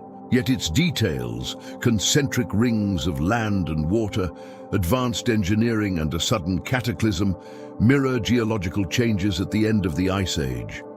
If Atlantis wasn't a literal city, it might have been a symbol for all lost coastal civilizations submerged by rising seas. In that case, the story is both myth and report, a message reminding later generations that knowledge can vanish overnight. Similar motifs appear in the Americas. The Aztecs spoke of Aztlan, a luminous homeland across the sea. The Maya preserved legends of Itzamna, a bringer of knowledge who came after a great flood. The Hopi tell of previous worlds destroyed by water and fire, each followed by renewal. These stories don't contradict each other, they echo. They may reflect the same collective trauma remembered through different languages. Even creation myths contain technical hints. In many, the universe begins not with light or substance, but with sound or vibration, a spoken word, a note, a resonance. In the Hebrew Genesis, creation begins with "let there be light," implying sound as the initiating act. In Hindu cosmology, the syllable Om is the vibration from which existence emerges. In Egyptian lore, the god Thoth speaks the world into being through heart and tongue, uniting intention and sound. These parallels suggest a shared intuition that vibration, the same force explored in ancient architecture and instruments, was the key to creation itself. Whether literal or symbolic, the message is consistent. Sound shapes reality. There's also a recurring fascination with light and flight, figures descending from the heavens, bringing tools, measuring the land, then departing with promises to return. To modern ears, such stories sound like myths of gods or celestial beings. But they could also describe ancient astronomers, sailors, or scientists whose skills seemed miraculous to less advanced cultures. To map stars accurately, one must understand angles, time, and movement, knowledge indistinguishable from magic without instruments. A visitor bearing charts and instruments could easily become mythologized as a messenger from the sky. Sometimes the messages hide in geometry. Sacred symbols like the flower of life, the Sri Yantra, or the labyrinth pattern appear in unrelated cultures separated by oceans. These designs encode mathematical relationships, ratios, symmetries, and fractals. Long before formal notation existed, they might have served as visual mnemonics, teaching geometry through repetition. Their persistence across time suggests that the knowledge they represent was too valuable to lose, so it was embedded in art and ritual instead of text. Language itself preserves these traces. The roots of ancient words for knowledge, light, and sound often overlap. In Greek, phos means both light and understanding. In Sanskrit, vidya means knowledge and is related to seeing. Even the Latin scientia implies not possession, but perception. To know is to see. It's as if ancient thinkers understood that all perception, whether visual or auditory, was a way of decoding the same underlying patterns. Their myths then might be early attempts to express scientific principles through narrative, a storybook written for the pre-literate world. In that context, myth becomes a kind of encryption. The story of gods forging thunderbolts could represent metallurgy or electricity. Tales of chariots crossing the sky might describe comets, planets, or even atmospheric phenomena. The legend of Icarus could be a warning about overreaching technology, just as the Tower of Babel might symbolize the dangers of misused communication or energy. These stories survive not because they're entertaining, but because they carry warnings and insights hidden beneath metaphor. One example often cited is the Mahabharata, an ancient Indian epic that describes flying machines called vimanas and weapons capable of burning entire cities with radiant heat. To a modern reader, these passages sound like science fiction. To a historian, they're mythic exaggerations. Yet the text also contains precise astronomical data, detailed measurements of time, and descriptions of mechanical devices. Even if the vimanas were symbolic, they reveal an imagination steeped in observation, a society aware of flight, combustion, and motion long before such concepts were formalized. The myth may not record a literal war with radiant weapons, but it might preserve the memory of catastrophic fire, volcanic eruptions, meteor impacts, or lost technologies misunderstood by later storytellers. In Mesoamerica, similar imagery appears. The feathered serpent god Quetzalcoatl is often depicted surrounded by flames or radiance, teaching mathematics and astronomy. When he departs, he promises to return on a ship of light. To modern sensibilities, that sounds metaphorical. But to those who witnessed unusual celestial events, comets, auroras, meteors, light itself may have symbolized knowledge descending from the heavens. The connection between light and learning runs deep in human language for a reason. The consistency of these motifs, descent, instruction, catastrophe, renewal, suggests an organized effort to preserve information. Myths may have functioned like data redundancy, ensuring that even if writing, tools, and cities were lost, the essential knowledge would persist in story form. A culture that understands this would embed key ideas in every medium: songs, symbols, rituals, and legends. The myth becomes a delivery system for science. Modern anthropologists sometimes refer to this as cultural coding. Information that can't be written or explained directly is transmitted through metaphor so that it survives reinterpretation. Over time, the surface meaning changes, but the structure, the code, remains. That's why flood myths, sky gods, and sacred geometries reappear everywhere. They're the checksum of civilization, verifying that something older is still intact beneath the surface. Of course, myth can also distort. Over generations, context fades. A parable about energy becomes a tale of divine wrath. A description of technology becomes a story of magic. Yet even distortion has value. It shows where human memory resisted total erasure. Somewhere within the exaggeration lies a core of truth, not in the supernatural details, but in the persistence of the idea itself. If we approach myth scientifically as data, it becomes another archaeological layer, not of stone, but of language. Comparative mythology, the study of patterns across cultures, often reveals alignments with geological or astronomical events. Solar myths correspond to sunspot cycles. Serpent symbols align with rivers and fault lines. Fire and flood legends cluster around volcanic and glacial transitions. These correlations suggest that myths record environmental data in narrative form. The ancients didn't just watch the world, they logged it in the only durable medium they had: story. And just as fossils reveal extinct species, myths might reveal extinct knowledge. A society that once harnessed resonance, geometry, and natural energy might encode those principles in creation stories to ensure they were never entirely forgotten. Over time, the equations became metaphors, the instruments became symbols, but the message endured. When modern scientists decipher these patterns, they often rediscover what ancient myths already implied. The universe vibrates.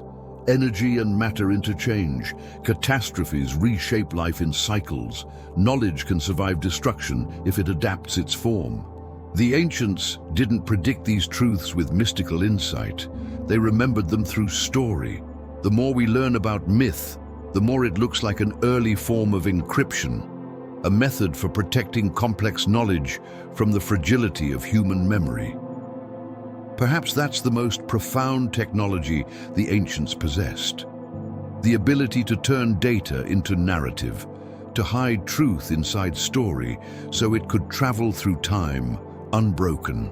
And somewhere within those stories, behind the symbols of fire and water, flight and sound, lies a recurring memory of teachers who came before, of civilizations that rose and fell, of knowledge that survived the flood.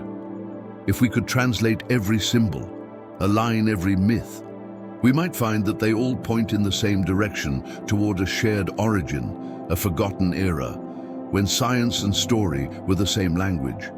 The next traces of that language might not lie in words at all, but in places, the rumored cities beneath waves and ice, the ruins buried under sand and soil. To follow the messages left in myth, we have to go deeper to where legend meets geology. And the earth itself holds the next chapter of memory. The stories of the flood, the bringers of knowledge, and the vanished worlds all seem to converge into one great reflection. A mirror we have held up to the past and named Atlantis.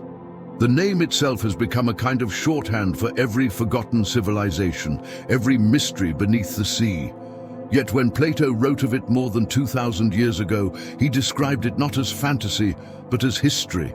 He claimed the story came from Egyptian records older than memory, telling of a great island empire that fell beneath the waves in a single day and night. To him, Atlantis was a warning, a reflection of pride, excess, and loss.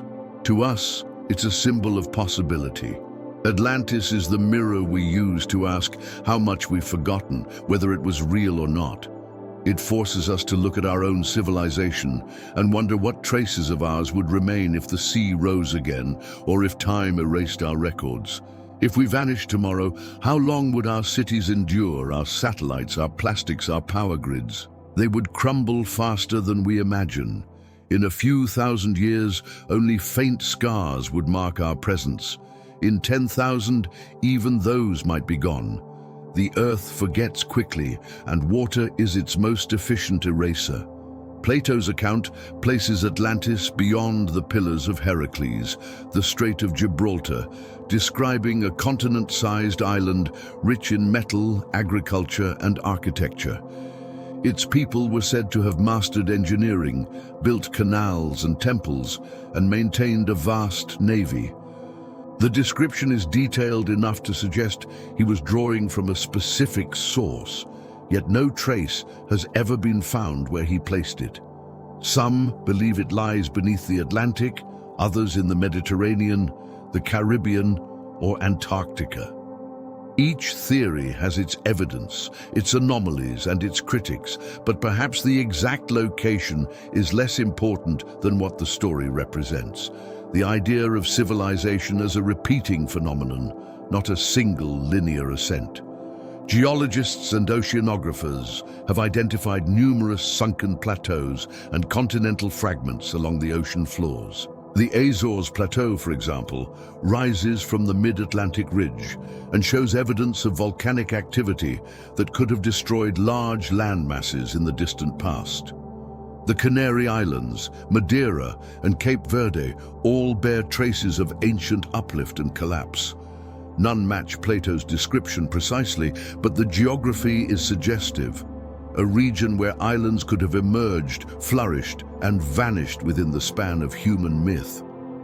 In recent decades, underwater archaeology has revealed that once dry lands now lie submerged beneath the sea. Doggerland in the North Sea between Britain and Denmark was once a vast plain supporting rivers, forests, and people. It disappeared around 8,000 years ago as sea levels rose off the coast of India near Dwarka and the Gulf of Khambhat.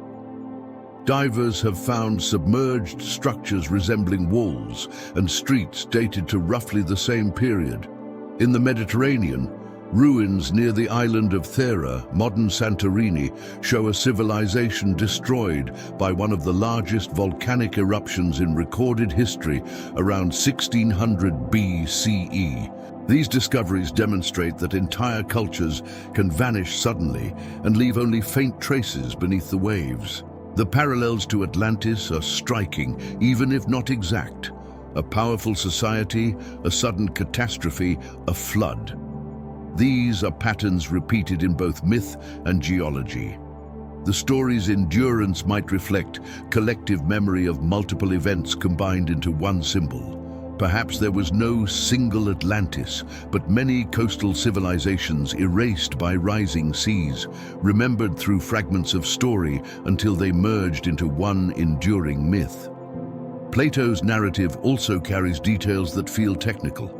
He describes a city laid out in concentric rings of land and water connected by canals with a central temple lined with precious metals. The design, though fantastical, mirrors hydraulic and astronomical principles. Concentric layouts appear in prehistoric sites like Göbekli Tepe and in later structures such as Stonehenge. Circular symmetry allows even distribution of energy and communication, practical for both ritual and urban planning. Whether Plato invented the design or drew it from older sources, it reflects architectural knowledge consistent with advanced engineering. He also describes Atlantis as having power over the surrounding seas, implying navigation, trade, and maritime dominance. The idea of a seafaring global civilization before recorded history might sound improbable, but archaeology continues to find evidence of early ocean travel. Ancient Polynesians navigated thousands of miles using stars and currents. The Egyptians traded across the Red Sea. The Indus Valley civilization reached Mesopotamia by ship. If even small cultures achieved such distances, a larger coordinated maritime network isn't impossible. It may have existed only to collapse when coastlines changed. Some researchers see traces of Atlantean-like knowledge in scattered artifacts. The similarities between pyramid construction in distant lands or the shared use of advanced masonry and astronomical alignment hint at a common heritage.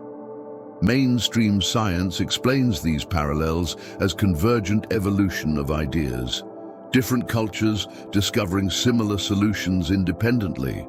But convergence itself may suggest something deeper. that human intelligence follows consistent patterns when conditions align, and that these conditions might recur after each collapse, producing the same results under new names. Still, Atlantis resonates because it feels personal. It's a reflection of what happens when progress outpaces humility. Plato described its fall as punishment for arrogance, for using knowledge without wisdom. Whether factual or allegorical, the lesson applies to every age. Civilizations often believe their mastery of nature is permanent. Then the climate shifts, the ground moves, or the seas rise and the illusion fades. Atlantis endures because it captures that cycle perfectly. Creation, pride, destruction, remembrance. In the 20th century, the myth gained new life through speculation. Explorers mapped the ocean floor, searching for its ruins. Writers linked it to lost continents like Lemuria or Mu, and mystics claimed psychic contact with its inhabitants. Most of these claims lacked evidence, but they revealed something important: humanity's persistent intuition that our story might be older than we think. Even as technology advances, we keep returning to the same image, a world before ours that knew things we've only begun to rediscover. Interestingly, Plato never described Atlantis as supernatural. Its people were human, descended from gods only in mythic lineage. Their achievements were not magical but technical. Architecture, metallurgy, agriculture, astronomy. The civilization fell not because of sorcery, but because of imbalance. The same imbalance that can undermine any society when its creations grow faster than its ethics. The moral remains scientific. Knowledge without wisdom destabilizes itself. If we strip away the supernatural layers, the Atlantis story becomes a geological and sociological hypothesis that civilization has cycled before that technology can arise and vanish within the memory of the Earth's climate. This concept aligns with the geological record, showing abrupt transitions with entire ecosystems and possibly cultures erased in centuries. It also aligns with myths worldwide that describe teachers and survivors rebuilding after disaster. Perhaps the most compelling version of Atlantis isn't a single city, but an idea, a mirror held up by history to show us our potential and our fragility. We look into it and see both the heights of human ingenuity and the depths of our forgetfulness. Every skyscraper and satellite is another reflection of that ancient ambition, reaching upward while standing on a foundation that may be far older than we admit. The symbolic value of Atlantis also extends beyond geography. It represents memory itself, the part of human consciousness that stores what we can't quite prove but can't forget either. When artists, scientists, or philosophers imagine lost golden ages, they're not necessarily fantasizing. They're expressing that deep intuition that knowledge doesn't vanish entirely. It recycles like elements in a star, forming new combinations each time. The mirror of Atlantis might also reflect us forward. If an earlier civilization fell due to environmental change or overreach, we face similar patterns today. Warming seas, shifting climates, the illusion of control. The myth warns that no amount of mastery exempts us from natural law. It's not prophecy, it's pattern recognition. Yet within the warning lies hope. Every version of the Atlantis story ends not with extinction, but with renewal. Survivors scatter, teaching remnants of knowledge to new cultures. The memory persists, waiting for rediscovery. That persistence itself may be the legacy of Atlantis, not a lost city, but a continuity of inquiry. The same drive that built canals and temples now builds laboratories and telescopes. The same curiosity that charted stars now explores galaxies. When we think of Atlantis as legend, we miss the deeper point. It's a model of human behavior encoded in narrative. Civilizations rise through curiosity, flourish through balance, and fall through excess. But even in collapse, they seed the next cycle with fragments of memory. That's why the myth won't fade. It's our collective self-portrait drawn in water and stone. There are hints that ancient people understood this cyclic view of time. Many calendars from the Mayan to the Hindu measure existence in repeating ages rather than linear progression. Each age ends with destruction and renewal. In that sense, Atlantis isn't past or future. It's one phase of an ongoing cycle. The Earth resets, civilizations return, each inheriting what little the last left behind. If we read Plato's account this way, the moral transforms. Atlantis isn't just a warning against arrogance. It's a reassurance that rebirth follows loss. The sea that drowns also preserves. The earth that shakes also creates. The mirror doesn't show only ruin, but resilience. Modern expeditions continue to search for physical evidence. Sonar surveys have mapped anomalies on the ocean floor, ridges and formations that some interpret as artificial, though most prove geological. Yet the persistence of the search matters more than the results. Each new expedition, whether in the Atlantic, the Caribbean, or under Antarctic ice, carries the same question forward. What if the story was true, not literally, but geologically, symbolically, scientifically? What if humanity has been older, wiser, and more cyclical than we think? The mirror invites humility. It reminds us that discovery and loss are part of the same process. Every age believes it stands at the pinnacle of understanding. But the sediment of history shows otherwise. Beneath every modern foundation lies another, buried and forgotten, its stones softened by time. If we could peel back each layer, we might find not just ruins but recognition. The quiet certainty that we've been here before in different forms, with different tools asking the same questions. In that sense, Atlantis may be less a place than a pattern, a reflection of the eternal dialogue between knowledge and nature. The ancients gave it a name because they needed a story to hold the idea. We inherit the story because we need a reminder that knowledge once gained is never entirely lost. It changes shape, drifts like an island beneath waves, waiting for someone to rediscover it and name it again. And beyond that mirror, beneath the sea and ice, there are places still untouched where ruins and fossils blur together, and the next clues wait in silence. As we move toward them, following the myths into the deep, we begin to realize that history and geology are not separate disciplines. They're reflections of one another, both tracing the memory of civilizations the Earth has folded into itself, preserving their echoes for those willing to listen. Beneath the calm surface of the world, there are layers of silence we have only begun to uncover.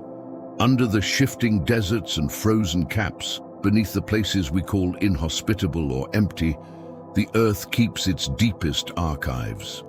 It doesn't store history the way we do in words or images, but in temperature, pressure, and sediment. Every grain of sand, every layer of ice, every buried fragment of bone is a line in the planet's own record. And as we've learned to read that record more precisely, it has started to whisper back to us about worlds that came before ours. Deserts and ice sheets seem like opposites, one a furnace of light, the other a frozen night. Yet both share a strange quality: preservation. Sand buries and ice seals. What they hide, they also protect. This is why so many of the oldest, most perplexing clues about humanity's past come not from fertile lands or river valleys, but from places that appear lifeless. The dry and the frozen are where time slows down. In the sands of Egypt, discoveries still redefine what we think we know about our ancestors.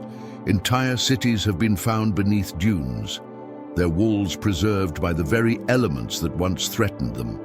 Satellite imaging reveals outlines of buried structures invisible from the ground. Roads, enclosures, even gardens. The desert doesn't erase quickly, it conceals. And the same is true far beyond Egypt. Across North Africa, the Arabian Peninsula, and parts of Central Asia, shifting sands hide older landscapes, riverbeds, lakes, and human footprints from an age when those regions were green. During the last ice age, much of what is now desert was grassland, dotted with rivers and herds. The Sahara itself was once alive with vegetation and lakes, its rock art showing swimmers, elephants and giraffes.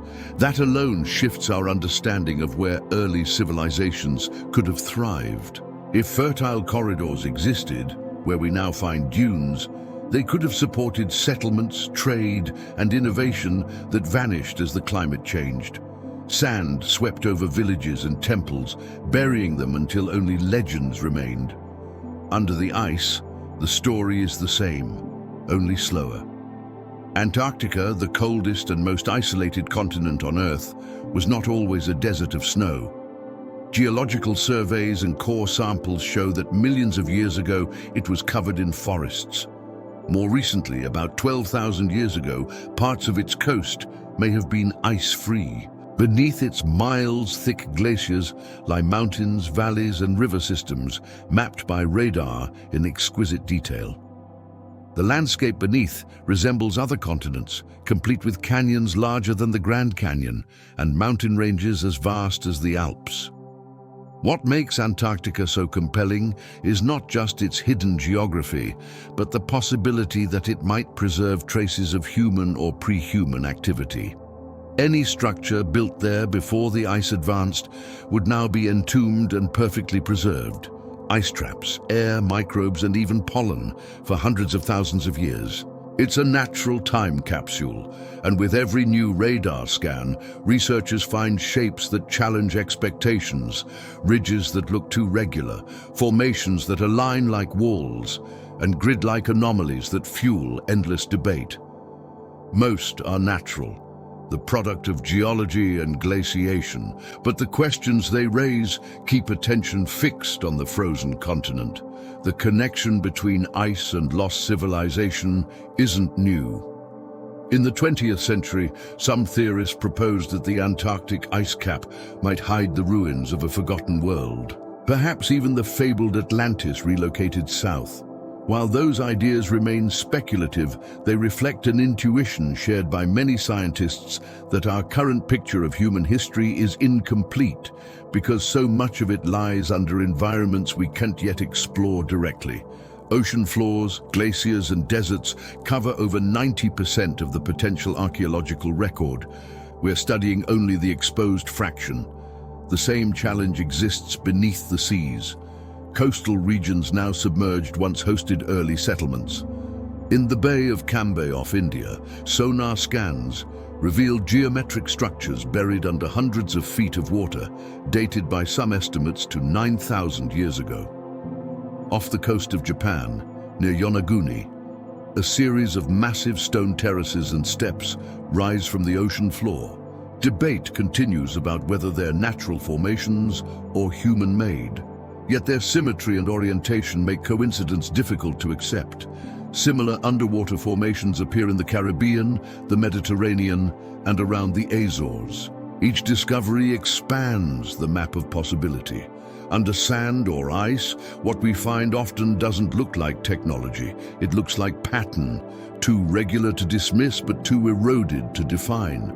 Straight lines in satellite images, right angles in stone, magnetically distinct areas under glaciers.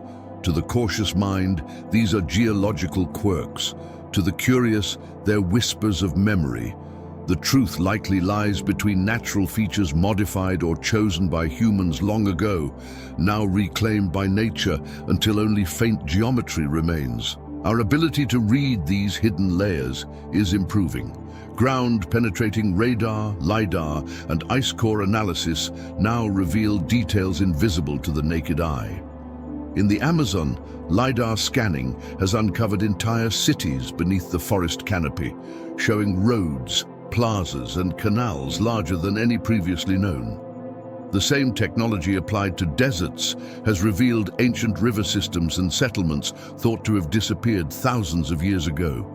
Every scan suggests that what we see on the surface is only a fragment of what once existed in Antarctica.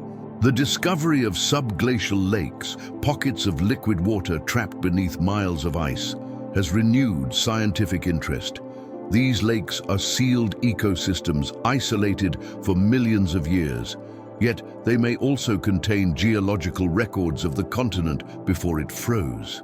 If sediments beneath them show evidence of organic material or human activity, it would fundamentally alter our understanding of when and where civilization could have existed. Researchers drill cautiously, aware that contamination could erase delicate clues.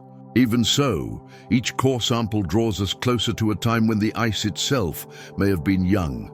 The same process unfolds in the deserts where shifting dunes occasionally expose glimpses of the past. A wall, a fossil, a shard of pottery. These moments remind us that erasure is rarely absolute. The earth buries, but it also exhumes.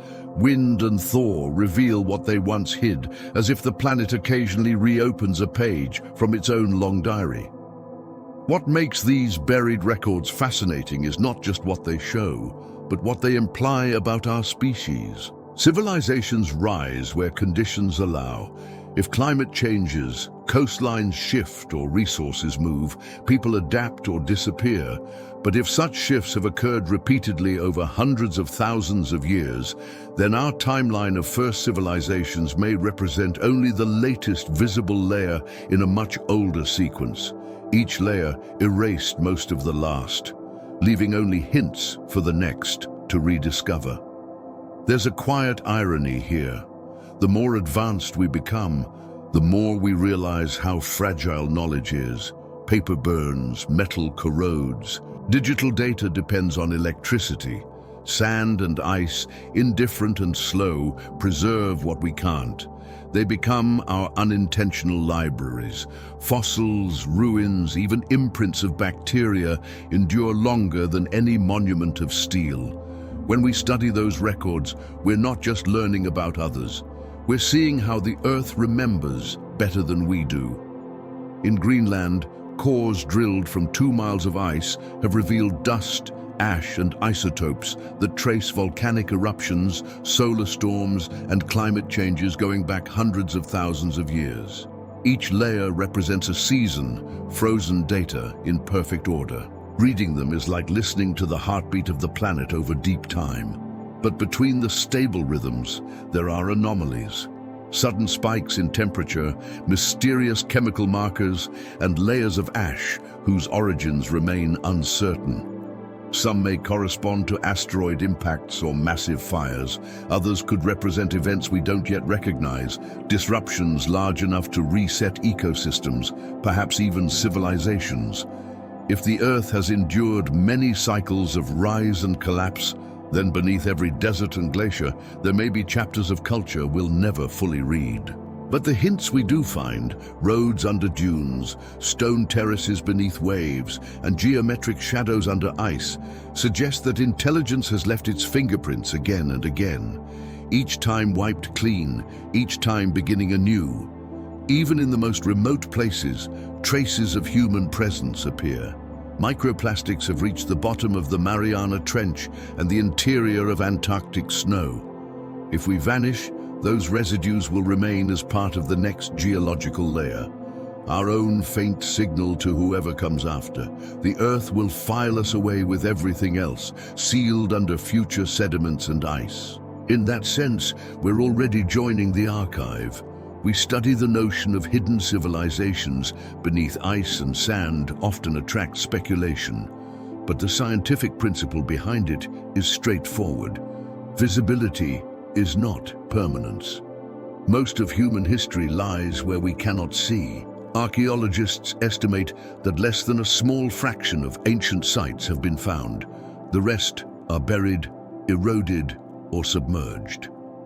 The next major discoveries likely won't come from open excavation, but from deep scanning, drilling, and patient listening to what the ground itself can tell us. Perhaps what fascinates us about the idea of lost worlds under ice and sand is not just the mystery of the past, but the recognition of our own impermanence. The same processes that buried their cities will one day bury ours.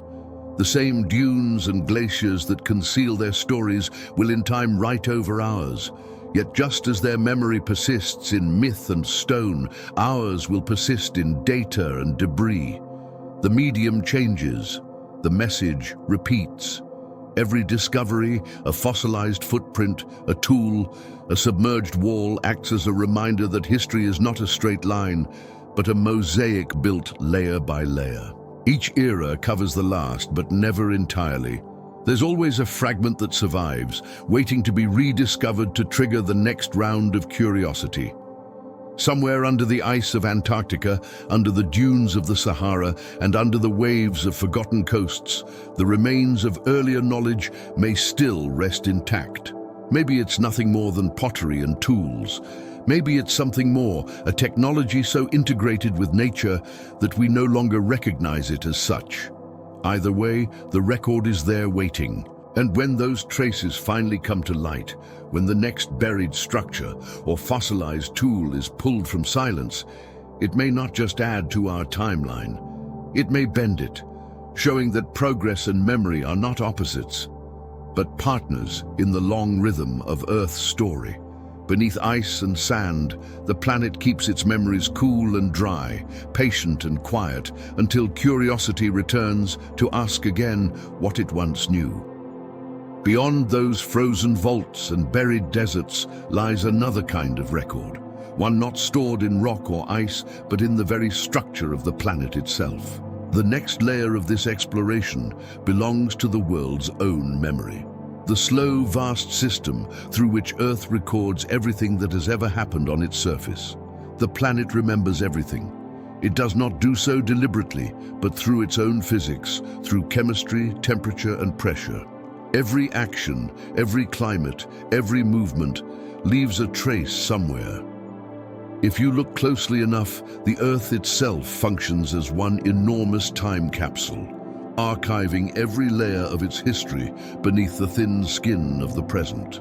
The soil, the ice, the ocean floor, the magnetic field, all of them are records waiting to be read. We tend to think of archives as fragile human things, subject to decay. Yet the planet's archive is both fragile and eternal. It erases details and preserves patterns. It forgets names but remembers consequences. This realization is relatively recent. For most of human history, we thought of Earth as static, a backdrop. It took geology to teach us that the ground itself is alive with memory. When scientists began drilling into ocean sediments and polar ice, they discovered that every climate a year, sometimes even a season. Dust, ash, and tiny bubbles of air are trapped in these layers, forming a continuous chemical record of the atmosphere. Through these samples, we can reconstruct temperatures, volcanic eruptions, cosmic events, even solar radiation cycles going back hundreds of thousands of years. That precision has changed the way we understand time. The ice cores of Greenland and Antarctica hold the breath of the planet, literal air from ancient climates. When those bubbles are released and analyzed, they reveal fluctuations in carbon dioxide, methane, and oxygen, tracing not only natural cycles, but also human influence. The oldest of these cores reach back over 800,000 years, long before modern humans, showing patterns of warmth and cold, rise and fall. The repetition is unmistakable. Each warming phase brings expansion, each cooling retreat. The rhythm is planetary, but within it, we can now detect the faint fingerprints of civilization. In lake sediments, pollen grains settle year by year, recording the vegetation of entire eras.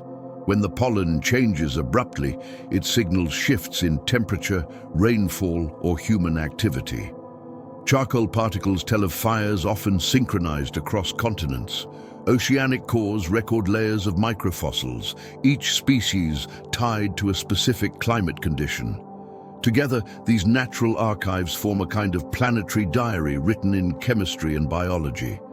We're only beginning to learn how to read it fluently, but what's most intriguing is how selective this diary is. The Earth does not preserve everything equally.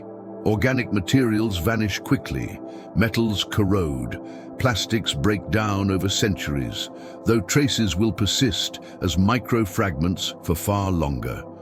What lasts best are transformations, the chemical residues of events. A mass extinction leaves a layer rich in iridium, a volcanic eruption leaves ash infused with rare minerals, a nuclear test leaves isotopes detectable for millennia. The planet records change, not detail. If we apply that understanding backward, it becomes possible to search for traces of earlier civilizations, not through artifacts, but through chemistry. This is the essence of what scientists call the Silurian hypothesis. The idea that if an industrial society had existed millions of years ago, its primary evidence would be geochemical, not architectural. We would find anomalies in sediment layers, elevated carbon from fossil fuel combustion, synthetic compounds, or isotopic ratios inconsistent with natural processes. Some researchers have even identified curious blips in the geological record that could fit such patterns: spikes in carbon, mysterious isotopes, thin layers of unusual minerals, though none yet prove anything beyond natural variation. Still, the concept reframes our search. Instead of asking where ancient technology might be buried, we ask whether the planet itself has already recorded its existence. If a civilization once rose and fell long before us, its cities and machines would be gone, but the environmental signature of its activity could remain. A sudden pulse of warmth in ancient sediments, a thin layer of synthetic molecules, or a magnetic anomaly could all be echoes of forgotten industry. The Earth may already have told that story. We simply haven't learned to recognize it. Magnetism provides another layer of memory. The planet's magnetic field has flipped many times throughout its history. When lava cools, iron-rich minerals within it align with the magnetic field, freezing its direction like tiny compass needles. By studying these patterns, geophysicists can reconstruct continental drift and ancient field reversals.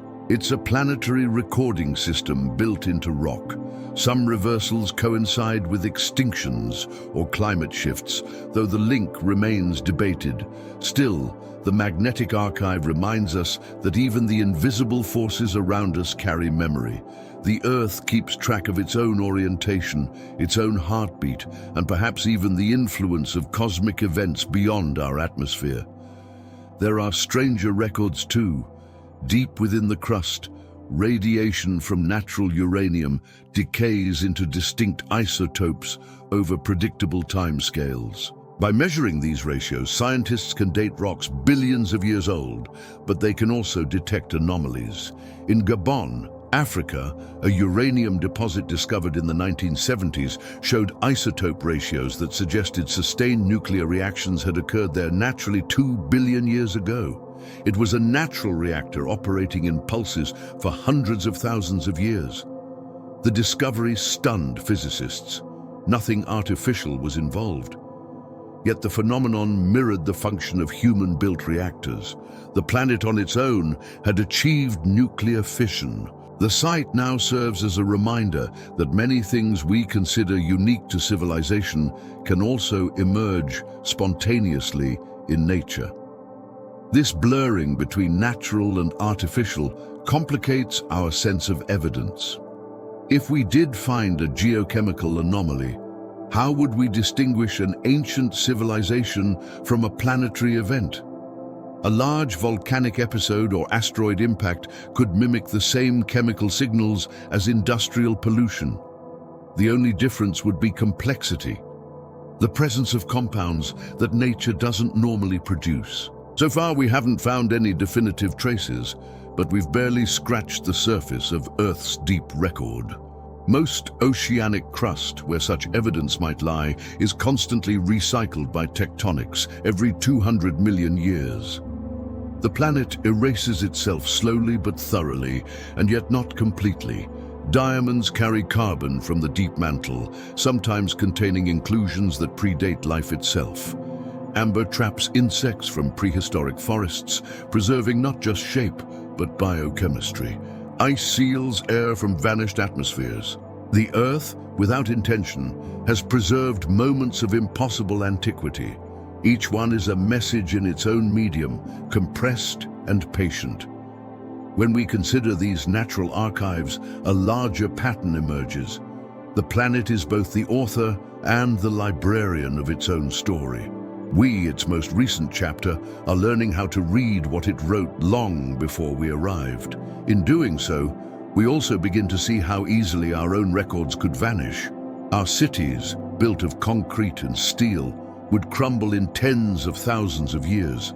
Our data stored in silicon would degrade in centuries. The lasting evidence of our existence will likely be the same as for any earlier civilization.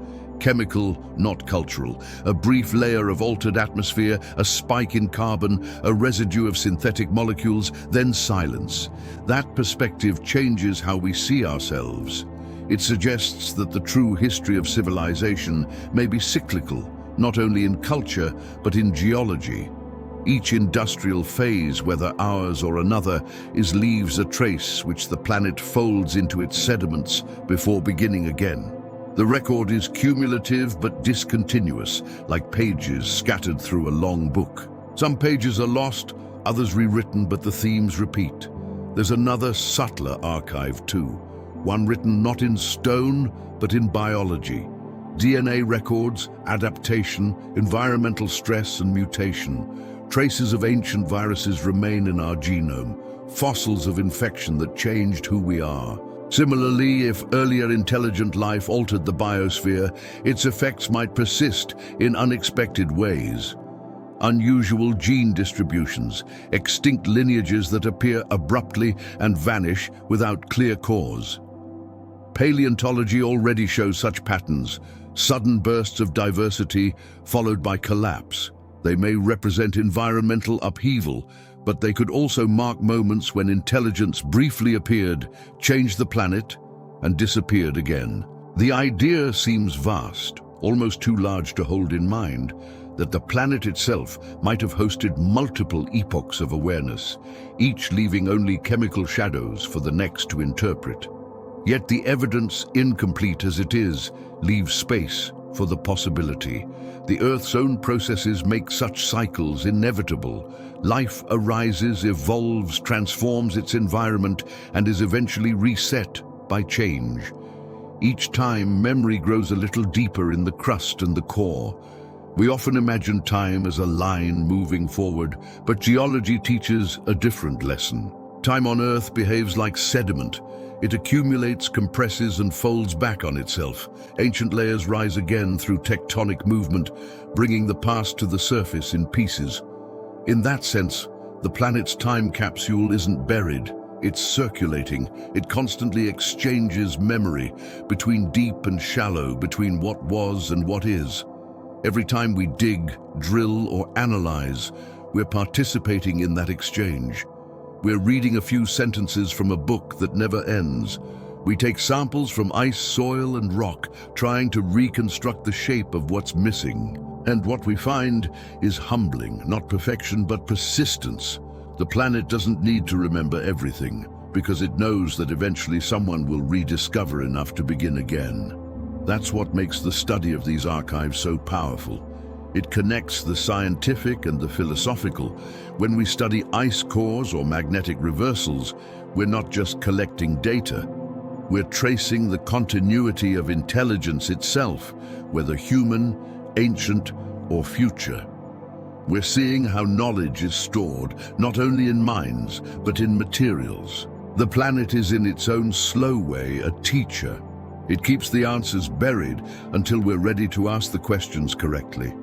When we listen to the ice, the sand, and the stone, we're not just hearing echoes of the past, we're hearing our potential reflected back. Every anomaly, every unexplained pattern is an invitation to think wider, to consider that civilization may be a recurring feature of Earth's surface, one that leaves faint but recoverable imprints each time. The planet's memory isn't linear or local. It's distributed like a neural network operating across continents and epochs. We are part of that network now, adding our own signal to the mix. And perhaps one day, when the next species or civilization digs through our layer of the archive, they'll find just enough to recognize us, not through our machines or monuments, but through the chemistry we left behind. They'll know that someone once understood the planet well enough to wonder whether it remembered. And by then, we will have become another entry in the Earth's long, patient memory. One more sedimentary line in the time capsule of the planet. Beyond that archive, beyond the physical record of what the world has kept, lies another question that bridges imagination and evidence. If we did uncover the remnants of that earlier knowledge, tools, mechanisms, perhaps even functioning devices, what would we do with them? What would it mean to rediscover technology older than our species? And how would we interpret it? That question leads us toward the next layer of this story, where speculation and discovery meet. The quiet thought of what it would mean if we found their tools still waiting for us. Imagine the moment when the ground gives up something it has held for longer than memory. A tool, a fragment of metal, a structure too precise for its supposed age. At first, it would seem like an anomaly, a misdated object, an error in context, a coincidence of geology. But as more appear, each too advanced for its era, a pattern would start to form. We would realize that what we've uncovered isn't just artifact, but inheritance. The discovery wouldn't just rewrite history. It would make us reconsider what we mean by civilization itself. If we ever found a tool undeniably older than known humanity, our first instinct would be skepticism. We test it, date it, examine its chemistry. We try to fit it within what we already understand because the framework of science depends on continuity.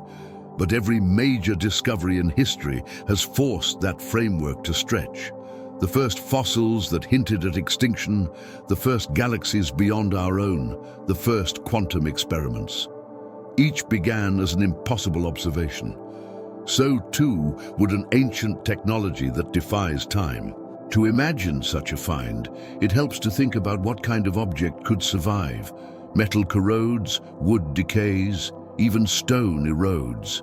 The tools of an ancient civilization would have to be made of something durable enough to resist both time and pressure.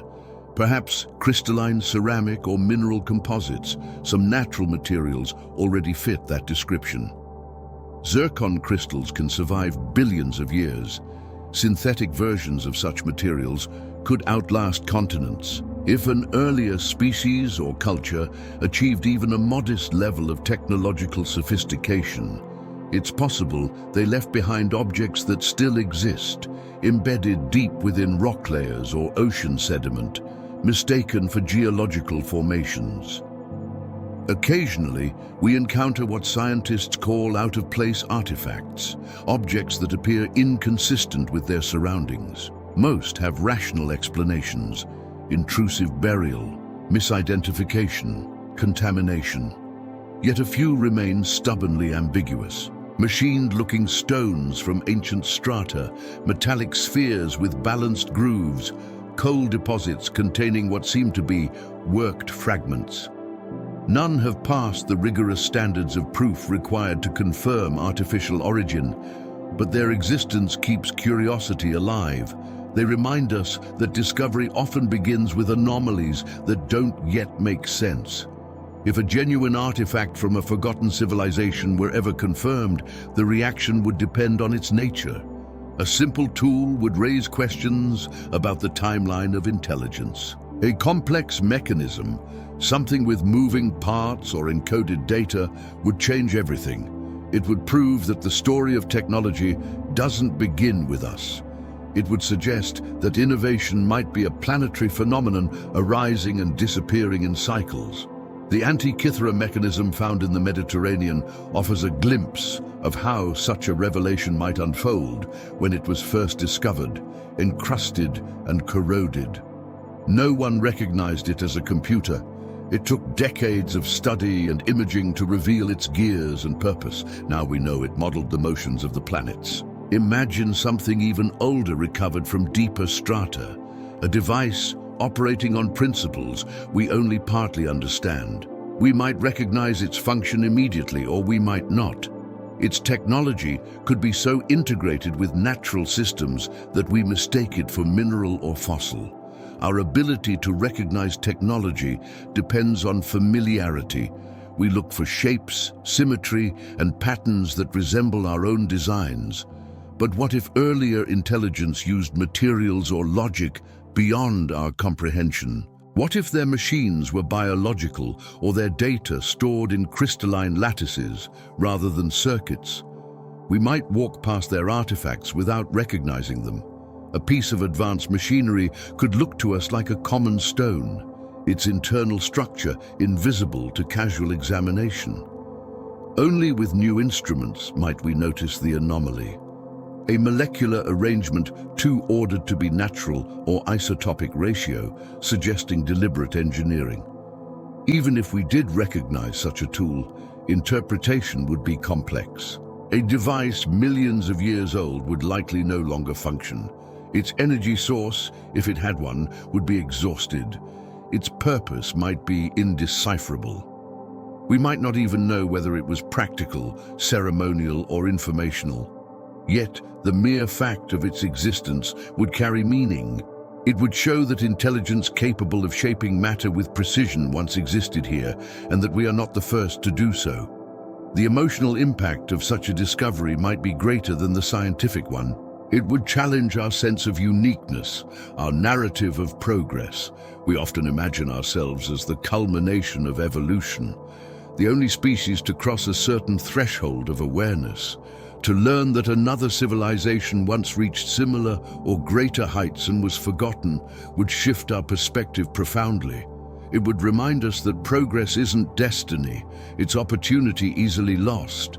If we did find tools or devices that still functioned, the implications would reach further still. A working mechanism would allow us to study materials, energy sources, and design principles we might never have conceived.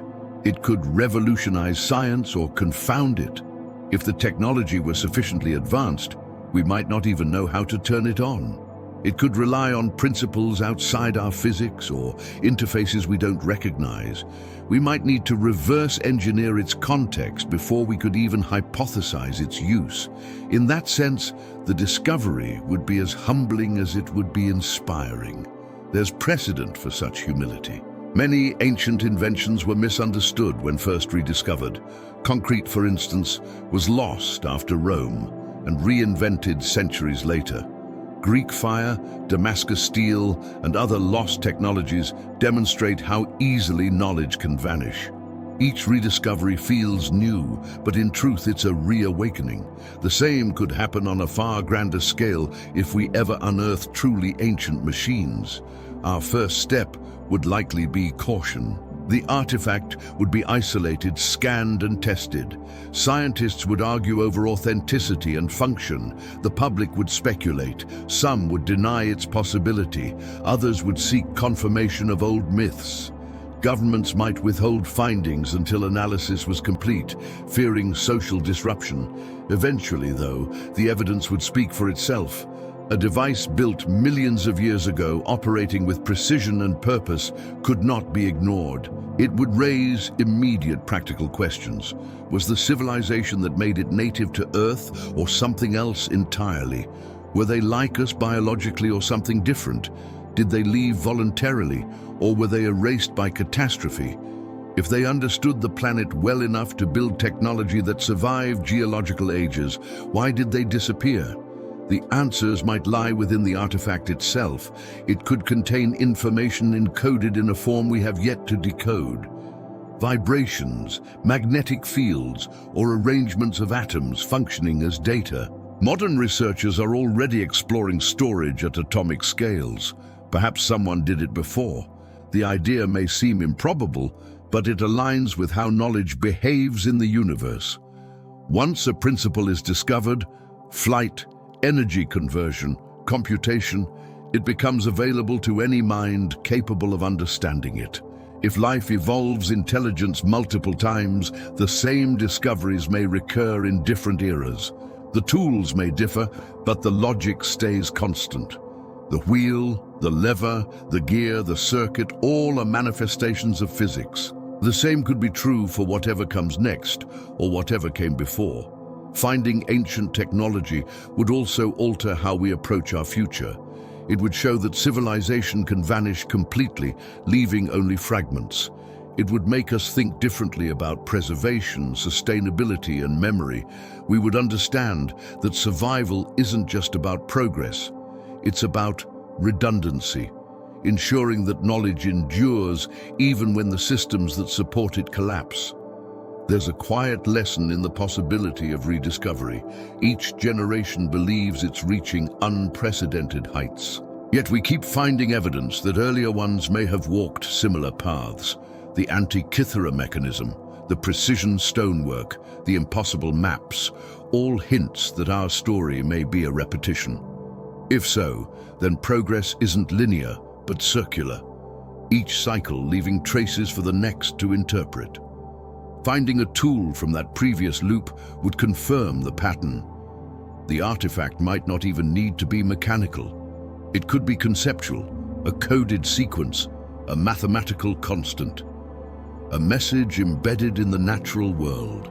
Some have speculated that certain recurring ratios in physics, like the fine structure constant or the geometry of DNA, could themselves be remnants of design, natural laws adjusted or utilized by prior intelligence.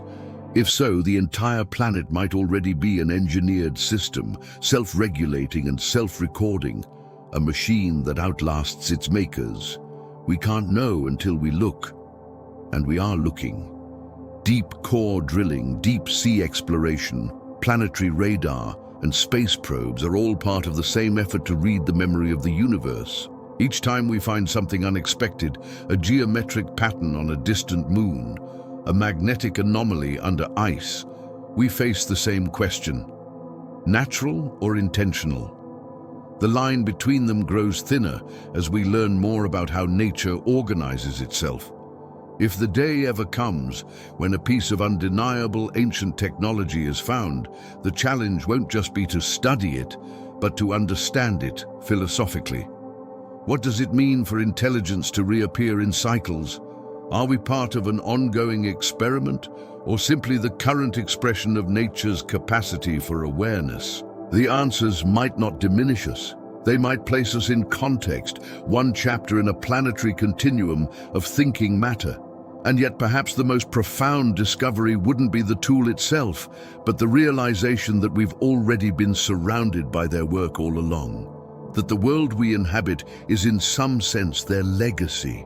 The geometry of coastlines, the distribution of minerals, the rhythms of energy, all could be remnants of design so deeply integrated into geology that it now seems natural. If that were true, we would be studying not alien or ancient technology, but the infrastructure of the planet itself. Whether literal or metaphorical, the idea of finding such tools leads us back to reflection. What would we leave behind if the same fate befell us? What would the next civilization discover when it digs through our layer? The fragments of our technology, glass, silicon, alloys, will persist in some form, but the meaning will fade. Context will vanish, and what remains will look like mystery. Perhaps that's how the last world's tools appear to us now, mute, contextless, waiting for us to notice. If we ever do notice, and we learn to read those remnants correctly, we may find that they're less about power and more about continuity. Tools, after all, are just extensions of thought. They're the bridge between mind and matter, between imagination and reality. Finding theirs would remind us that we're part of that same lineage, not the beginning, but the continuation. And beyond that realization lies the final layer of this long story. The quiet awareness that everything we build, everything we remember, eventually becomes part of the same archive. The tools, the myths, the ruins, even the questions, all of them merge into the planet's collective memory. What remains is not the object itself, but the impulse that created it. And it's that impulse to know, to build, to remember that links us to whoever came before.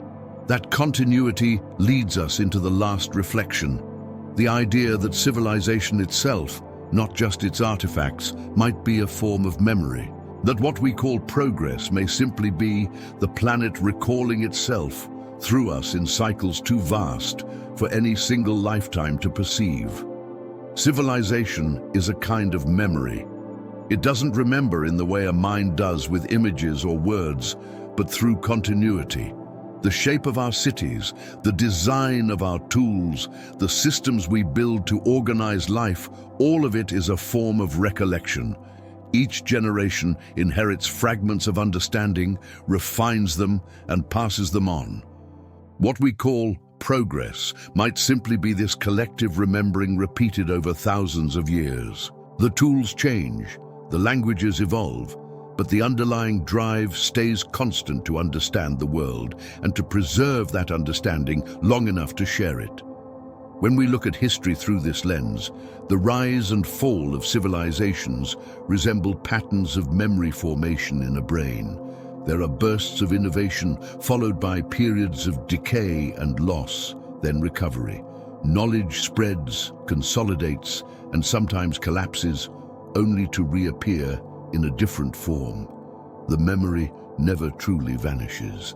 It reorganizes itself, much like a neural network adapting to damage. The Earth might be hosting something similar on a planetary scale. Not a single mind, but a recurring awareness expressed through different species and societies, each remembering a little more than the last. Every civilization builds archives, clay tablets, papyrus scrolls, digital clouds, different media, same impulse. The materials change, but the goal remains the same: to resist forgetting. Yet forgetting is built into the system. Fires, floods, and wars erase records. Languages die. Scripts become unreadable. Each loss creates the illusion of beginning anew, but traces of the old persist quietly, embedded in the next iteration. Even when we think we've lost something completely, fragments remain in myth, in architecture, in unrecognized artifacts. The continuity of civilization is not clean, but it is resilient.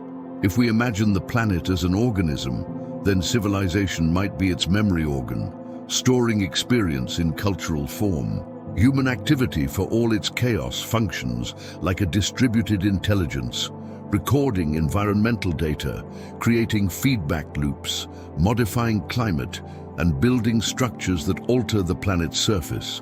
The effects are measurable. Satellite images show networks of light wrapping around the continents, glowing like synapses. Data moves through cables under oceans, mirroring the transmission of signals in a nervous system. The comparison isn't metaphorical, it's structural. Civilization organizes matter and energy into patterns that process information. That process isn't unique to us. Termite mounds regulate temperature through architecture. Coral reefs build structures that store ecological memory. Forests communicate chemically through mycorrhizal networks, sharing resources and signals across miles. Each of these systems remembers in its own way what has worked before. Humanity is simply another layer, a faster, more reflective one. We record not only what we experience, but what we imagine. That's the difference between biological memory and cultural memory. Ours can include things that haven't happened yet. The problem, of course, is that memory is fragile. It depends on redundancy. The more copies that exist, the longer information lasts. Yet most of our knowledge now resides in digital form, ephemeral, dependent on electricity and infrastructure. If civilization were interrupted for even a few centuries, much of our accumulated data would vanish. Books and inscriptions might survive, but the vast archive of our era, the web of text, images, and code, would fade into unreadable dust. That realization connects us to the very civilizations we study. We worry about forgetting, because we've seen it happen before. Perhaps that's why ancient builders favored stone and symbol. They encoded knowledge in durable forms, aware that only materials resistant to time would carry meaning forward. Geometry, proportion, and orientation served as mnemonic devices. Even if the language was lost, the pattern would remain. A pyramid aligned to the stars still communicates its builder's awareness, even when their words are gone. The memory survives through structure, not speech. Our modern monuments, data centers, satellites, and machines serve the same purpose, though less durably. They store knowledge in layers of abstraction, magnetic fields on disks, electric charges in transistors, optical pulses in fibers. These are fragile compared to stone, but they multiply fast enough to maintain themselves. Civilization now replicates its memory faster than it can lose it. Yet speed doesn't guarantee permanence. The faster information moves, the shorter its lifespan tends to be. Digital memory is vast, but it's volatile. Without power, it fades.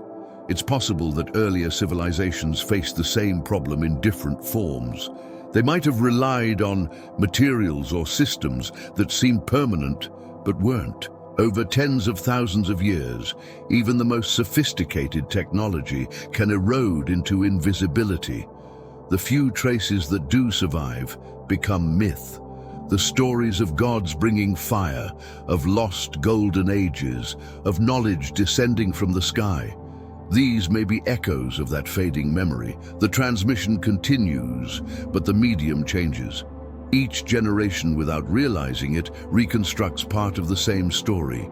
We rediscover geometry, astronomy, medicine, energy.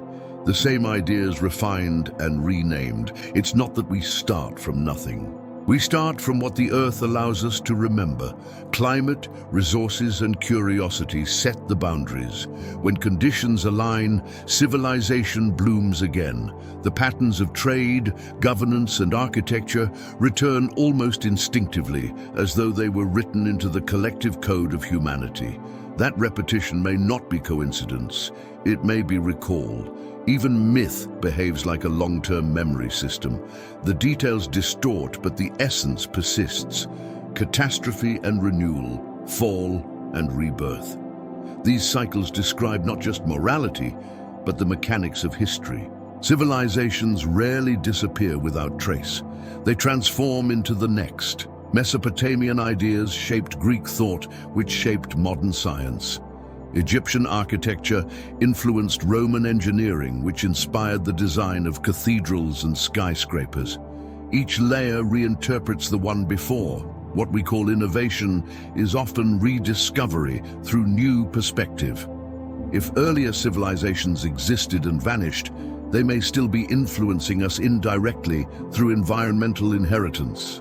Minerals extracted, climates altered, even genetic adaptations could carry their signatures. We wouldn't recognize them as cultural memory, but as background conditions, the starting parameters for our own rise. The planet, in that sense, could be guiding our development through accumulated history, ensuring continuity even across extinction. It's strange to think that memory could exist without awareness, but that's what nature does constantly. A glacier records temperature without knowing it. A seed carries genetic instructions without intention. Civilization extends that principle to consciousness, the ability to remember deliberately. But even deliberate memory can become unconscious when transmitted over long enough time. Myths, rituals, and architecture preserve behavior that no one remembers inventing. We repeat them because they feel right, not because we know why. That intuitive continuity may be how planetary memory sustains itself, not through deliberate preservation, but through habit encoded in culture. If this is true, then what we're doing now, studying the past, recording, speculating, is part of the same mechanism. We are the planet recalling itself. Our fascination with lost civilizations may not come from curiosity alone, but from recognition. Something in us responds to those ruins and myths because we are, in a sense, remembering. The unease we feel when we encounter precision too advanced for its time or maps too accurate for their age may be the echo of that recognition, the mind identifying its own reflection in an older form. The continuity of memory also explains why progress feels exponential. Each cycle builds upon remnants of the last, even when unacknowledged. Knowledge accumulates faster than it decays. Once a concept reappears, it's re-established permanently. We never forget fire again. We never lose mathematics entirely. Each rediscovery strengthens the planetary archive. Eventually, the layers of memory overlap, creating stability, a threshold beyond which total amnesia becomes impossible. Perhaps we're approaching that threshold now. Even so, impermanence remains a constant. Civilizations may grow more connected, but they also become more vulnerable to systemic failure. A global network can collapse faster than an isolated culture. The memory of civilization to endure must therefore diversify, embedded in multiple forms: biological, digital, material, symbolic. The more ways knowledge exists, the more likely it is to survive. Ancient builders seem to understand this intuitively. They encoded information in art, language, and geometry. We do the same with code, genetics, and simulation. Different tools, same purpose. There's a certain humility in recognizing that we are participants in a long relay of memory, rather than its culmination. It shifts our focus from dominance to stewardship. Instead of asking how much we can build, we begin to ask how much we can preserve. Not just for ourselves, but for whoever comes next. The planet has a way of selecting what it keeps. It favors the meaningful, the resilient, the adaptable. If civilization itself is a memory process, our role is to add coherence to it, not noise. Somewhere in the future, if another species or generation digs through our remains, they'll interpret us as we interpret those before us. They'll find traces of our architecture, our tools, our myths. They'll notice patterns of energy use, chemical residues, orbital debris. They may wonder what drove us: curiosity, survival, or the same impulse they now feel. And in that recognition, the memory of civilization will continue. We often speak of knowledge as power, but it might be more accurate to call it continuity. Power fades quickly. Continuity lasts. A civilization that understands how to remember itself, even through loss, effectively becomes immortal in fragments. The fragments are enough. They accumulate until the next awakening, when someone again learns to read the planet and hear its story. Perhaps that's the real legacy of the first civilization, not their tools or monuments, but the method of remembering through pattern, sound, and story. Every rediscovery, every scientific insight, every structure aligned to the stars may be a reactivation of that original memory. We may never know their names or languages, but their influence endures in the questions we keep asking. The memory of civilization isn't static.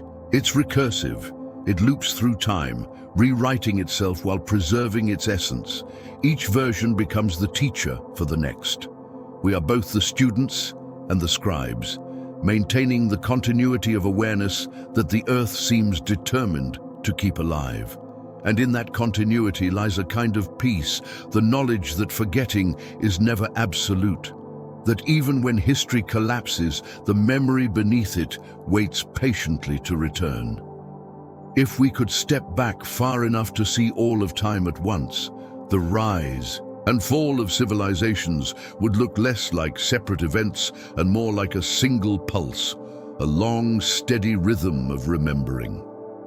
The planet breathes in discovery and exhales loss again and again. We are living in one inhalation, contributing to a memory that began long before us and will continue long after.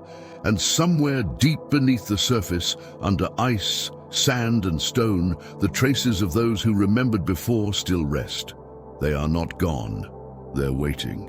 Their work preserved by the same planet that now holds ours. When the time is right, When curiosity aligns with patience, the next seekers will find what we have left. Our echoes, our maps, our questions, and through them, civilization will remember once more.